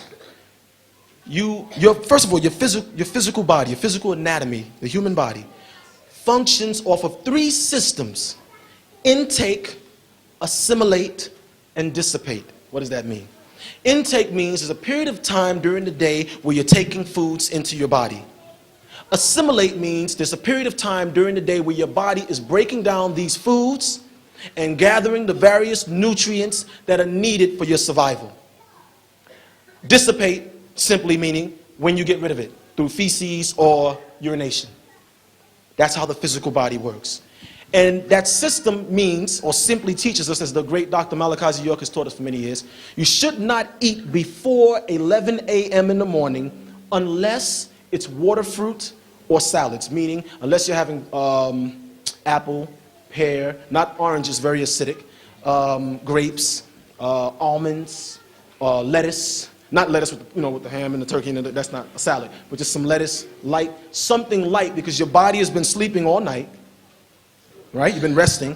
Your body has stopped functioning on digestion and is focusing on keeping you alive. Because what most people don't know is while you're sleeping, the blood in your body starts to congeal. That's why some say sleep is sister to death. Because when you're sleeping, your blood starts to congeal, it starts to harden. And that's why when you wake up, there's so much mucus. And it takes a minute to get the blood flowing or thinning itself out. So if you get up and the first thing you do is take a bunch of food and dump it inside, ham and eggs and this and that and toast and cereal and all of the things they taught us to eat because that's what they need to stay alive, then it has a damaging effect. Now, you said you learned that we're getting our energy from the sun. You're getting your energy from all forms of sound, light, including the sun. Because the sun emanates or gives off what's called prana, or free energy. And there's a science that they have today, so-called Europeans, called quantum physics. And in quantum physics, it teaches you about the elements and how the elements move in and through nature, and how they have an effect on you. As you're sitting there, you're the composition or the combination of all of the 99 plus 1 elements. Some of these elements are detrimental to your body. Some of these elements are necessary for your survival. So you're taking these things in. Light, sound. Sound is another form of energy, another form of light, just moving at a slower wavelength. And your melanocytes, because you're all melaninites, you all have melanin, or that which makes you have the hue or color that you have today. Those melanosomes, those little small melanin cells, are absorbing that energy and processing it. Much the same way as Dr. Malachi York taught for many years, that you can put a piece of meat in a microwave and cook it in a matter of moments. Because it's absorbing the actual energy that's surrounding it. Well, you do that also. And that's something that's unique about you as a melaninite. Those that are melanin recessive don't want to propagate that or teach you that, because it's going to make you start saying, so that means I'm better than you? You follow? So our ancestors lived off of food. They didn't eat so much, but as well as the energy around them. We call them people of the sun. They survived by way of the sun. Are you clear? Keep going till you're satisfied. I think that's about. You're satisfied? Okay. Any other questions? Someone right there in the front row to your right with the baby in his lap.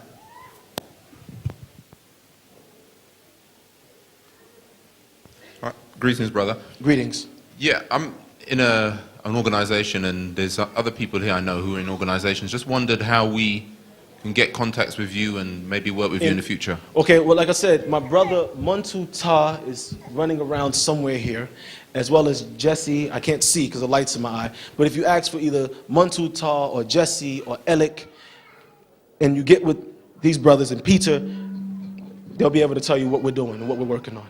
Okay? Anyone else? I absolutely agree that the African diaspora needs to be given a sense of pride and self-worth. However, by saying that we should stick to our own blood, aren't we simply furthering racial divides? No, we're simply dealing with the reality of the world we're living in. For people to say we're not saying I can't work with a European, but I'm saying if we keep mixing our seed, we won't be here. That's a reality. It's a reality. No, don't clap. It's a reality. Let me tell you what I mean by that. If you go to America right now, to find someone as dark as me is a very rare event. We're being bleached out of existence. And once that happens, the children that are a result of that, what are they? What would they be? And of course they'll say human beings, and that's real convenient, but a scientist, a eugenicist would say, what would they be? Because I was watching a program the other night with my sister when I landed here, and they were talking about attention deficit hereditary disorder. Anybody saw the program? Can anybody tell me the children that were having this problem? So say it loud, because I don't want to be the racist, you know. They're going to crucify me. What was race and Europeans? No, they not just Europeans. What was the other group? Mixed race. And again, it's not to offend anyone. This is the facts. You came here because you wanted to hear the facts. If you wanted to hear the normal sermon, you would have just went to church and went on back home, right? But you came here because you said, I want to learn something I didn't know. Well, let's tell you something you didn't know since you asked. Your scientists are saying we can't figure out why these kids are just, these how do you say it again? Attention deficit hereditary disorder. ADHD, is that how they say it here? We can't figure out why they just lose their damn mind. Let me tell you why. See, in eugenics, and this is a science spelled E-U-G-E-N-I-C-S, eugenics, they teach about what's called conflicting genes. What does that mean? Let's just take a person from Jamaica. Anyone in here from Jamaica? Good. What type of foods do we have in Jamaica? Tell me. Huh? No, give me some foods. Come on. Exactly. Good. That's good. Thank you. I'm hungry. Thank you. But you have all of these foods in Jamaica, right? And the music in the Caribbean is based off of a particular instrument called the what? The drum. Is that true? All Caribbean music, you can tell when it come on because you're going to hear that drum line. All African music, you can tell when it comes on because you're going to hear the drum line. So we have a certain type of foods that we eat, a certain type of music that we listen to, a certain type of weather that we are conditioned to living in. Is this true? We like a warm climate. Right? Okay, just checking. Now let's take a person from Ireland, a European. They have yodeling. And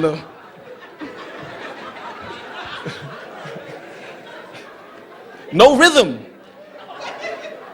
When we dance, we dance. If I didn't have this on, I'd show you, but you know. But we're saying that, now what happens when these two cultures that are the extremes from each other come together and produce a child? This child now has two types of genes within them, one that likes hot weather, one that's used to cold weather. So what do they spend time doing all the time? Raising and lowering the temperature. They can't find the right, and it's wrong for the children's sake. They can't find that temperature that's comfortable for them. The foods that they eat are often mixed between the two extremes, which leads to a lot of ulcers and gastric problems. This is a fact. Talk to people that are of mixed race and ask them. I'm that type of person. You don't got to ask it to be mean. You're asking it because you want to know. You understand what I'm saying? In America, a little Caucasian girl asked my daughter in school, why are you and your brother so black? And my daughter said, because the son loves me, and they left her alone. You understand? So we're saying to the sister, when you mix two children from you produce a child like in a pedigree. You know what a pedigree is? A purebred. Now there's people who spend millions of dollars to get a purebred dog. But when I stand here and say we need to start breeding for pure genes, I'm the racist. Why don't the dog shows just take, the pit bull and the chihuahua and throw them together and say, okay, here you go? Because it's damn near impossible to train them. Anybody have a dog? Anybody ever had a dog? Purebred, is it better, or just a regular mutt off the street? You tell me. That's genetics. You asked me about genetics, so I got to answer you as a geneticist. If I offend anyone, it happens. But it's the truth, and we are taught truth is truth. Teach the truth, though it may be bitter to others. And now you can give her back the mic. I don't want her to feel that, we're just brushing her off. Give her back the microphone. And give it to your friend. Don't let her give you the question and you ask it, because isn't that a form of subtle racism? Give her the microphone. Let her talk to me. There you go. That's what I'm talking about. Go ahead. We're not going to lynch you. We're not going to lynch you. We're not like that. Go ahead. But you're saying if, blacks stay with blacks, whites stay with whites. Right. And so I didn't say that. I didn't say that. God said it. Because God put all blacks originally in Africa, and all Europeans originally in Europe, and all Orientals originally in Asia. We was minding our own business, living ghetto fabulous. And Her Majesty and her people decided we're going in there and stealing the resources. That's the truth. So your problem's not with me, it's with God. Go ahead. Okay, but then at the same time, there's also another train of thought which says that everybody came from Africa. So No, everybody didn't come from Africa. Everyone descended out of Africa, but everybody didn't come from Africa. Okay. I mean, you know, if you shake me, you fell out. Yeah, that was there. But the original statues, when I go to Africa, I see me. Correct? Mm-hmm. From Zimbabwe all the way up to Morocco, I find me. Okay. Go ahead. Okay, anyway, what I was going to say is that if you're saying if you mix everybody, then you won't have any black people left. You'll have confused people left. But if you mix everybody, you won't have any white people left. There will be no divide, and then everybody will be united. And you'll have people walking around with conflicting genetics, suffering from ADHD. But then pedigree dogs go mad, and they're more violent than other dogs. Which ones? The pedigree, the purebred dogs. Which ones? I don't know. I just. The pit bulls. No, I'm saying. Yeah. I don't know about dogs. No, let me but tell I've you. heard that. No, I'm saying. Let me tell you why those pedigree go mad. Because they're taken out of the environment that they're supposed to be in. That's the point we're getting to. Okay. If I take you out of Africa and stick you in Europe, you're gonna trip. You're gonna act the fool because it's not made for you. That's the point we're getting at. We're not saying hate. Please don't misunderstand what we're saying. We're not saying hate anyone. But why is it when Darwin stood up and said men descended from the apes, they applauded him? Why is it when, give us some names. Why is it when their scientists stand up and say black people have sickle cells and blacks have a problem memorizing things and blacks, you know all the stereotypes. Nobody stands up for us. Nobody. But when we say it and we prove it and give you scientific facts, we become the racist. We're not the racist unless you mean loving our race. I love me, and you should love you. I agree with you. And I love me enough that I want my children to look like me. Okay. Let me tell you why. No, don't clap. And let us tell you why I want them to look like me. So they can relate to me. So they can understand where I came from to get them to where they are and where they have to get to. They won't understand that if they don't look like me because they won't understand how the system works. They'll be given this false illusion of this world that has no more racism. And the only problem we're having is terrorists. That's it, just terrorism. That's our only problem. Racism is dead. That's not true. It exists. Go to Ghana and go to the British Embassy. I've been. Go to Liberia and go to the American Embassy. I've been. Go to Egypt and go to the American Embassy. I've been. And you'll see Nubians sitting caged in areas waiting for their number to be called to get a visa to come to America or to come to Europe. Because they feel it's the land of opportunity. And they're treated like animals. Talked to like children. Go sit over there. Stand up. Get over there. And then when you get here, what jobs do they get? People who were professional people in their country, in Jamaica, in Cuba. You get here, you become the meter maid. The person that runs around writing tickets. And if you don't write enough tickets, you get in trouble. And then they stick you in your neighborhoods, and your own people hate you because they're like, why you got to write the ticket, brother? I'm not your brother. That's why it's important to us. You understand? And I think, first of all, I want to say it's great that you're here. We're not saying you shouldn't be here. We're saying we can hang out. We can go bowling. And I can bowl. We can shoot some hoops. But at the end of the day, when I go home and I lay in the bed and I look over, I want them eyes looking back at me to look like me. That's all it's saying. And I'm not wrong for that. Any other questions? Hello. Hi. How you doing?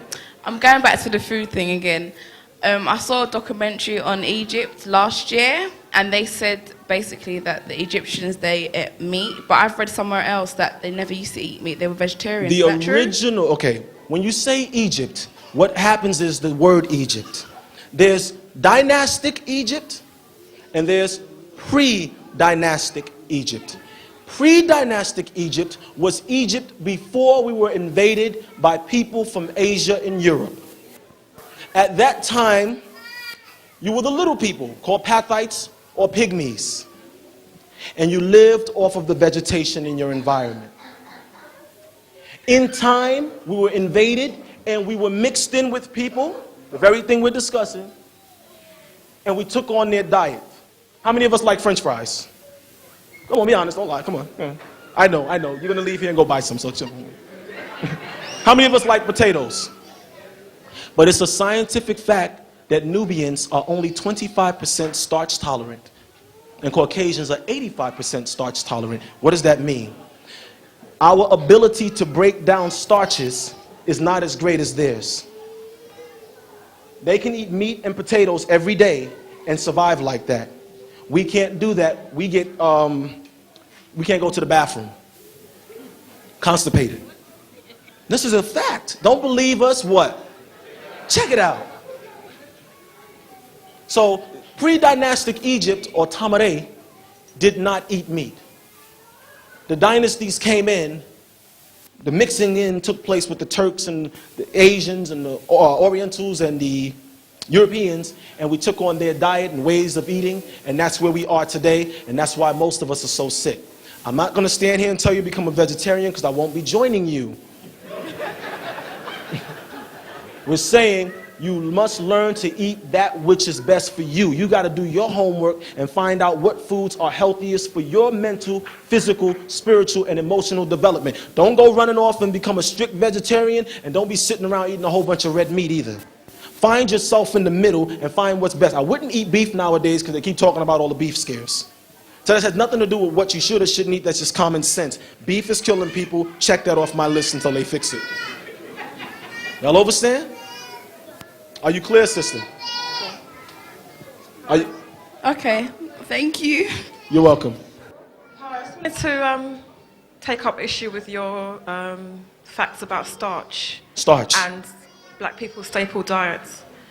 I'm from Ghana, And we eat West fufu, Africa. and we eat some exactly. fufu. But when Starch we is eat our the staple fufu, diets. no. Let me tell you, I'm happy you went there. Fufu, banku. But what do we do to rice. the fufu? What do we do to it? We pound We it, and pound after we it. pound it, what happens to the starch? It settles to the bottom. You'll see the women at the market mamas. Come on, let's talk Tema and Accra. What about yam? What about yam? Yam is not, what kind of yam?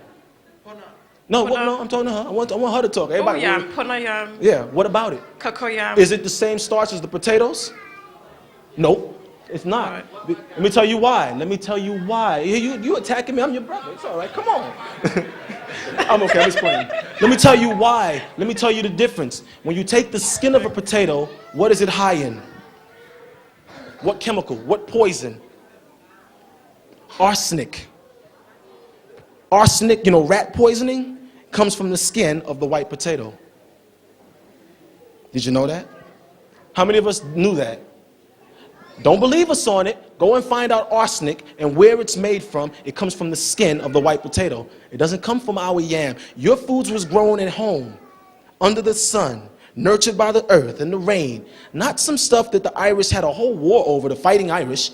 The whole potato wars of Ireland, based off of all that arsenic poisoning they were taking in. It's not something I'm making up. It's something you can find out for yourself. When we're talking about starches, we're talking about, that's why I said French fries and potatoes. You didn't hear me say yam and, banku and fufu. I didn't say that, because last night I had some, you think I'm joking. We went to, what's it called? What's the name of it? Afrikiko, there you go. We was there last night. So I wouldn't stand here and lie to you. You understand? We're talking about their foods. We got to get back to eating our foods. If you're from the Caribbean, you should be eating some curry. You know what I'm talking about. Some stewed fish, some escovitch fish, I'm hungry, so I'm trying not to say all the names. Are you clear? Give her back the mic. Let her get it all out. Keep going. What about the fufu that we eat here? The farina? That's the problem. You're eating their stuff. Yeah. And that's why we said in the beginning, and that's why all of the different doctors, from Dennis Brown to Dr. Peter Enum to Dr. Keith Reed, been saying all day, we've got to get back to Africa. where we can grow our own food. Again, that doesn't mean we all packing up today and we're going back because we don't know where we're going to sleep when we get there. That means, I do, right? But that means we've got to start going back and forth and start developing land, because the day just might come when someone might wake up and tell you and me, get out. And don't think it can't happen. The same way most of us from the Caribbean, our relatives were tricked to come here when after World War II, when they had to rebuild London, they tricked you and said, come on over to London, your future is bright. And most of our relatives ran over here, and here we are, 50 years later, still having the same conversation. We've got to start going back and forth, the same way the Chinese do it, the same way the East Indians do it, and taking certain goods and selling it there, and using the monies there and investing that money back in there and developing housing and schools. Not things that are impossible. You understand? Because when you try to do it here, oh, well, you first got to fulfill this guideline. You try to set up a school, oh, you got to have this certificate and that certificate. No, well, if you got all of those, then we also have this one over here that you need. You finished with that one? Well, we forgot this one. You're like, what the heck? We need to go home and take what we've learned and set up our own schools. Hello. Take their textbooks and rewrite them. That's all you got to do. Take their textbook and go, Billy had 4 pennies. Shocker. That's what they did. Rewrite the textbooks, get them printed. It's not expensive to print stuff here in England, in London. Get stuff printed here, put your faces there, and take it home. That's how you help. You're not going to change it overnight, but we got to start doing something now. That's what we're talking about. Someone had their hand, it said hello. Yeah. Why do you feel we have to go back to Africa? Here, because that's where we're from. You believe that? Well, I was born there, so that's definitely where I'm from. Yeah, but do you believe the first civilization was there? Do I believe the first civilization was there? I believe the first culture was there, and all civilizations came out of there. I don't believe that. Let me tell you what, well, it's good. Well, no, first of all, we met before, so we're not going to do that game yet. Not yet. Let's take our time. Let's meet again. You said civilization. Civilization implies that you were not civilized and someone fixed you. We were the civilizers. So yes, I don't believe the first civilizations were in Africa. I believe the first people civilized were in Asia and Europe. We civilized them. I believe the first cultures were in Africa. Now you can continue.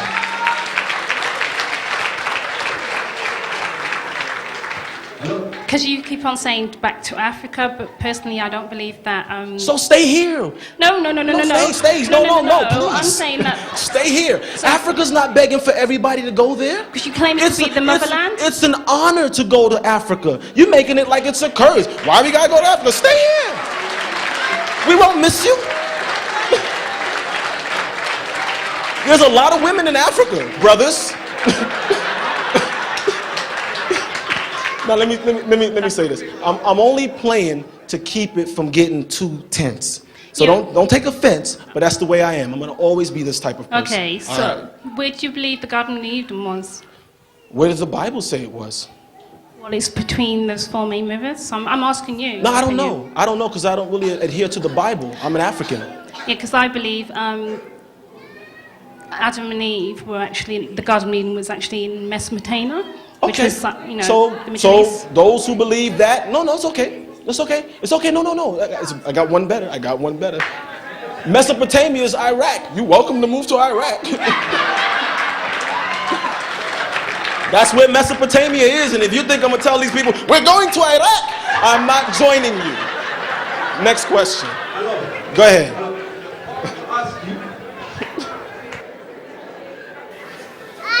Okay. You say that there's one race or one genetic basis that comes from Africa. No, Africa I didn't say that. You said that we are Africans. Right. And we're many tribes and families. Right. There you go. So if we're very many tribes and families, cultures, climates, nations, how do you say that we should all unify under one, this concept of Africa? And who made this concept of Africa in the first place? And what makes you think that these genetics in this whole mix of collaborations of different nations who've also mixed between themselves shouldn't mix outside of this concept that you've invented yourself? Okay. That's 4 questions. I'll answer each one. Thank you. First question I got to you. Mm-hmm. Do you have a white wife? Do I have a white wife? Right. No, I'm not married. English. My mother is Ugandan. When you say English, what do you mean? I mean European, as you put it. Okay, so you're asking the question. I mean, I'm saying But that this isn't actually, this has nothing to do with the actual it question is I something put to you, do no? with it. Uh-huh. It is, but work Okay, with me. go on. How did I know that, though? So But anyway. how did you know that? But in fact, if you go to Africa, you'll find people of various different complexions, so you would not Yeah, know we've whether been they raped in were- Africa, too. Yeah. No. Regardless of whether... Okay, let me answer your question. Don't take the mic. Don't do that. Leave him with the mic. It's going to be good, right? The reality is this. You're saying that as a person who I've offended in some fashion because I've touched your genetics. And that's why we said in the beginning, when you bring up eugenics, you get frowns on the face. As long as everybody was in here saying, back, Marcus Garvey and Noble Drew Ali, and we're the original builders of the Great Pyramids, and we're the original people, the original scientists, and the original scientists were this and this, everybody was... But the moment you say, okay, stop mixing your seed, hey, what do you mean? I can't have a white girl anymore? That's the problem. You're saying, where does this concept of back to Africa comes from? It's not a concept. It's a reality. If it's a reality, how can you have so many different thousands of races within Africa? Because so many different, you missed the part, you missed the piece that I said. You missed the thing that I said. People went in. No, within Africa. No, in Africa, originally, there were 7 different types of melaninites. Let me teach you something. Hold on. There's 7 different types of melaninites that your scientists have logged today. Meaning, when you look at a person, a dark-skinned person, or Nubian, there's different hues or undertone of skin. There are those that have a yellowish complexion or a yellowish undertone. You find them in South Africa. You find them in certain parts of Nigeria amongst a tribe of people called the Igbo. That's one type of melanin strand. There's 7 different types of melanin strands. That's one. The second type, you go over to Sudan, Somalia, places like that, you will find people with a reddish copper undertone. Look around the room at some of the people sitting around you and notice take a minute, look around at some of the people around you and notice the various undertones or the tone that's under the surface of the skin, and you'll know what I'm talking about. You find them in Sudan. When you go over to Mali or Nigeria, you find people that are blue-black.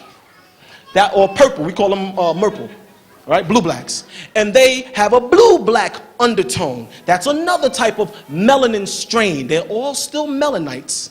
They're all still Nubians. They're all still Nuwaubians. They're all still Africans. They're just different strains. And let me tell you where those strains come from, because that's going to be your next question. Those strains are a result of the environment that they live in. And as we told you earlier, the foods that they're taking in and those elements, or the combination of those elements, results in the so-called skin complexion. Thank you. So you said there's a combination of these 7 original melanites. I said there's a combination of the elements. Hear me well. Hear me well. And no one said we as black people shouldn't marry amongst each other. That ain't our problem. Well, what's this concept of black people? Nubians. Nubians, but Nubians are one tribe in Africa. They're not as no. Let me help you again. No. Before Europeans, if you go back prior to 1970 and look at the maps of Africa, they didn't used to have Africa written across the whole map. They used to have Nubia written across the entire map. That's so when not I'm true. saying, okay, it's not true.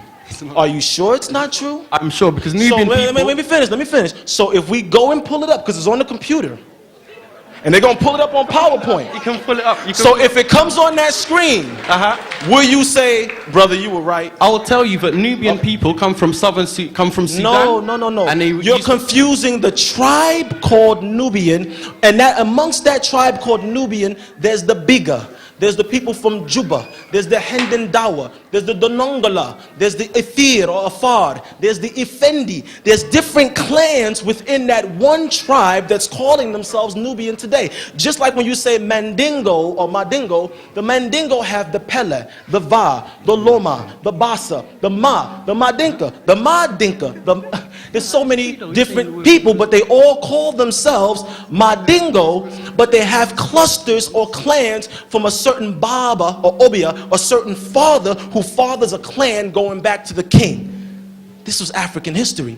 So when you're speaking about Africa and you just say a tribe, each tribe has a sub-clan. If you say Yoruba, the Yoruba have a system of rulership that changes every certain amount of years. A different Obia's family comes to the power in Yoruba land. But if you're not Yoruba, you wouldn't know that. So you just can't grab something and say, well, there's a tribe called Nubian. No, no, no. The word Nubian has as its root word the word nub. Nub. Nuba. And that word nub or nuba implies, some say, the gold of the land that was there, but it implies a color inclining towards brown or black. That's in the language of the Nubians, which I speak. Okay, so if it's the language of the Nubians... That's in the language of the Nubians. Sorry? I don't speak Nubian. I'm not Nubian. So then you can't tell what No, what I can tell you, this is the language of the Nubians. You said that Nubia was the whole of Africa. Who collectively called the whole of Africa? Where, in fact, in the whole of Africa, we don't have Nubians in every part of Africa. I said your European scholars wrote that on your map. So it's the European scholars. Yeah, but that's who you believe. If I quote who said I believe the Nubian scholars? I said I don't believe that the whole of Africa was collectively one race. So what do you believe? I said it's not one race. So what do you believe? It's not one race. It's a collection of many different races and tribes. When you go to get your job, if we took most of the people in Africa to go apply for a job here in London, you have those boxes here you got to check. We got them in America. That's what you... 90% of the people in Africa, what box would they check? Huh? No, which would they be white? So many different races. Black. Which would they check?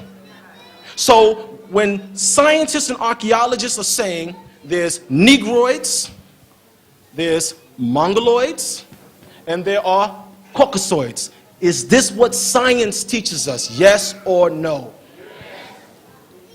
We're discussing eugenics, which means we have to go to science when we're discussing eugenics. We can't go to the Bible. We gotta go to science. According to scientists, Negroid, Mongoloid, Caucasoid. Most of the people in Africa, prior to colonization and the invasions from Asia, because the colonies came in at one point, but prior to that, the East Indians came up the Hijaz and they invaded us also. So prior to the invasions of the people of East India and the people from Europe, what box would those people have checked? Would they have checked Negroid? Would they have checked Mongoloid? Or would they have checked Caucasoid, y'all? Come on, say it loud if you know what I'm talking about. Negroid. That's what we're talking about today. We're talking about that original box that we were in and how the heck we got out that box to where we're going.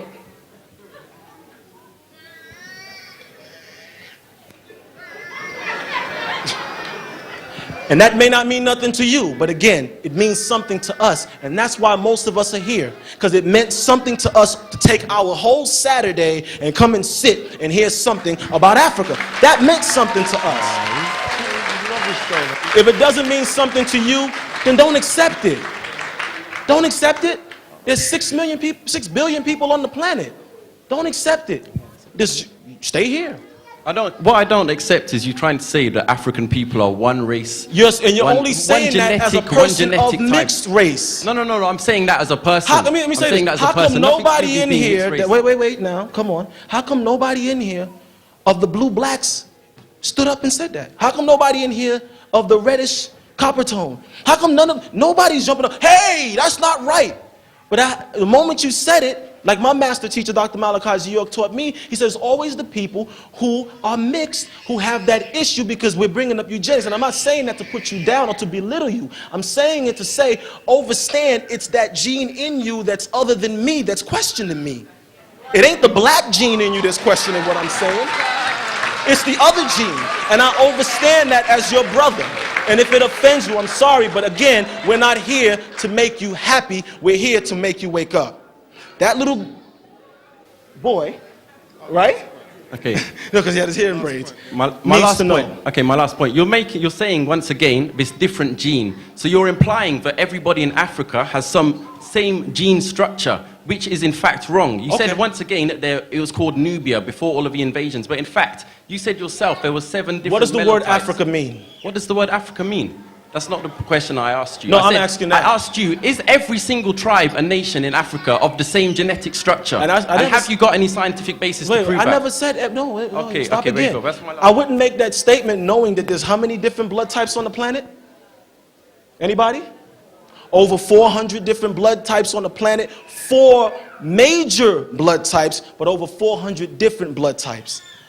But if I started talking to you about how those blood types got to this planet and who's responsible, you'd call me crazy, so I'm not going to go there. I'll leave you. All right, there you go. Anything else? Someone has their hand up over here? Yeah, last question. That's the last question. Thank you.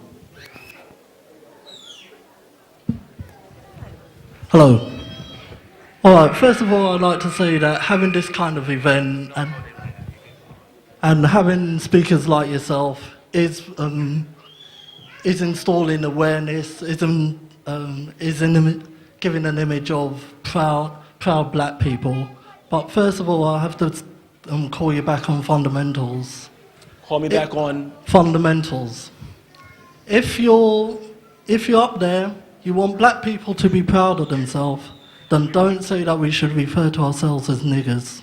No, I use the word nigger. No, don't clap. Yeah. Let me tell you why I use the word nigger. Yeah. What does the word nigger mean?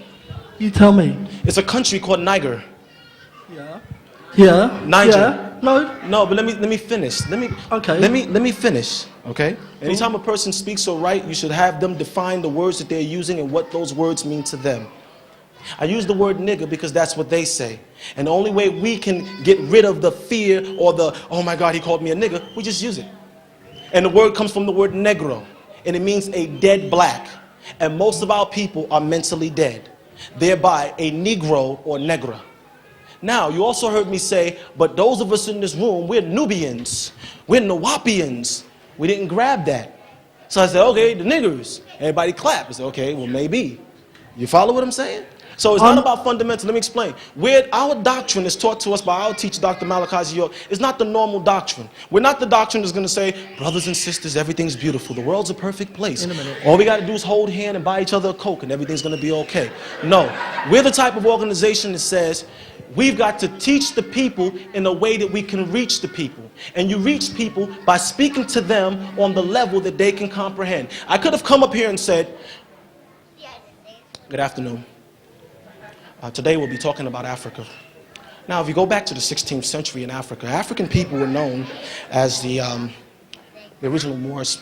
Now, these Moorish people of African descent were known to live in the jungles of the western coast, and prior to colonialization, these African people were not very civilized. That ain't gonna reach you. And you see these young people sitting in here? How many people in here under 25? Those are the people we gotta reach. And we gotta reach them. Let me tell you why. Because they listening to Biggie and Tupac and 50 Cent, and that's how they talk to them. If you want the message to reach the generation, then you got to learn to talk the talk of the generation. You can't preach the same old sermon from the 50s and expect to reach these kids that's listening to Tupac and Biggie and 50 Cent and Nas, because that's what Nas and them are saying. So if I got to reach this little girl and that little boy or whoever in this room, I have to talk so they can understand or overstand, we say, what we're talking about. And again, that's why I kept saying, I might be offending certain people, but if I do, it happens. I wasn't saying that as a joke. I was saying in order to reach you, sometimes you gotta be offended. Because this is called a wake-up call. And you wake a person up, you don't say, time to get up. Time to go to school. Do people wake up like that? Most people? Most black people? No, somebody comes in the room and goes, get up, get out the bed. Like my mother used to do. And that's what we're doing. So if I offended you by the word nigger, I didn't mean to offend you, but it happens. Because I'm not here, and Dr. Keith Reed, and Dr. Dennis Brown, and Dr. Peter Annam, and Dr. Horace Wright, and I can list all the other doctors, we got a whole bunch of doctors, and none of us been to med school yet, though. But anyway, I'm crazy. But all of us together, what we're saying is to reach the masses. Why don't they have events like this in London? Huh? How many times a year do you have these type of events? Not often enough. So again, I didn't mean to offend you, but it happens. Yes, you can. Okay, you said a great many things, and you went off a lot of tangents, but your argument isn't good enough. Okay, for you. How many was it good enough for? I did my job then. Because I wasn't sent to talk to you. I was sent to talk to you. Well, you can argue like that, but there's certain words that over the history of time, calling somebody a nigger now does not... So why do the young people listen to it? Look, young people, even when I was growing up, I listened. I know what the word means. Okay. And you don't... If you called me a black person, I would also listen to you. Right, but how many people in here relate more to the word? How many... If you're from the hood, you know, how many of the young brothers in here, the young guys, I'm talking to you, how many of you say, oh, what's up, dog, what's up, my nigga? How many of you say that from time? That's who I was talking to. Well, look, that's irrespective. If it offends you, again, this brother, he's losing his, he's mad at me because I said... No, I just want to say... No, I'm saying we're here to reach people. Wait there, can you just be quiet a moment? Let me just tell you what I'm saying. If the people are here, all right, irrespective of how they speak to each other outside here, they will know who you're talking about when you say black people. Okay. Is that not true? And everybody here... Good. Sorry. Go ahead. Right, and if you want to reverse this talking like, yeah, what's up, nigger, and so forth, if you start it here, it will escalate outside. And that's what you want to do. No, we're not saying it's going to escalate. It's already outside. No.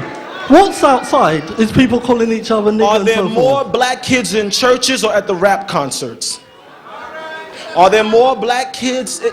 Look, it does matter. Wait there. You need to have a level argument, you know. No, you're just having it's jokes. Not an argument. It's not an argument. All right, you need to have a level debate. I said to you, my brother, I said to you, if I offended you, then I apologize for offending you, but it happens. We're not here to please you. There's some people who hear the word black person and that works for them. And there's other people where it doesn't. As I spoke, I didn't just use the word nigger. I used nigger, Nubian, African, Nubian, Nuwaubian. I used a lot of different words to talk to a lot of different people. That's the point I'm making to you. You just grabbed out of a 2.5-hour lecture, you grabbed nigger, okay, that's gonna be my point. Of everything we talked about, how to invest in Africa, how to raise your children to be better people, how to become scientists, none of that meant any nigger. That word there, when he's finished, I want the microphone. You know what? That's an issue. That's You're an issue. having a cheap joke, but what? No, it's not a cheap joke. It's a reality. No. Tell you what, do me one better. Do me one better. Yeah. You come on up here and you lecture the people. No, I'm not here to. I'm not. Why do?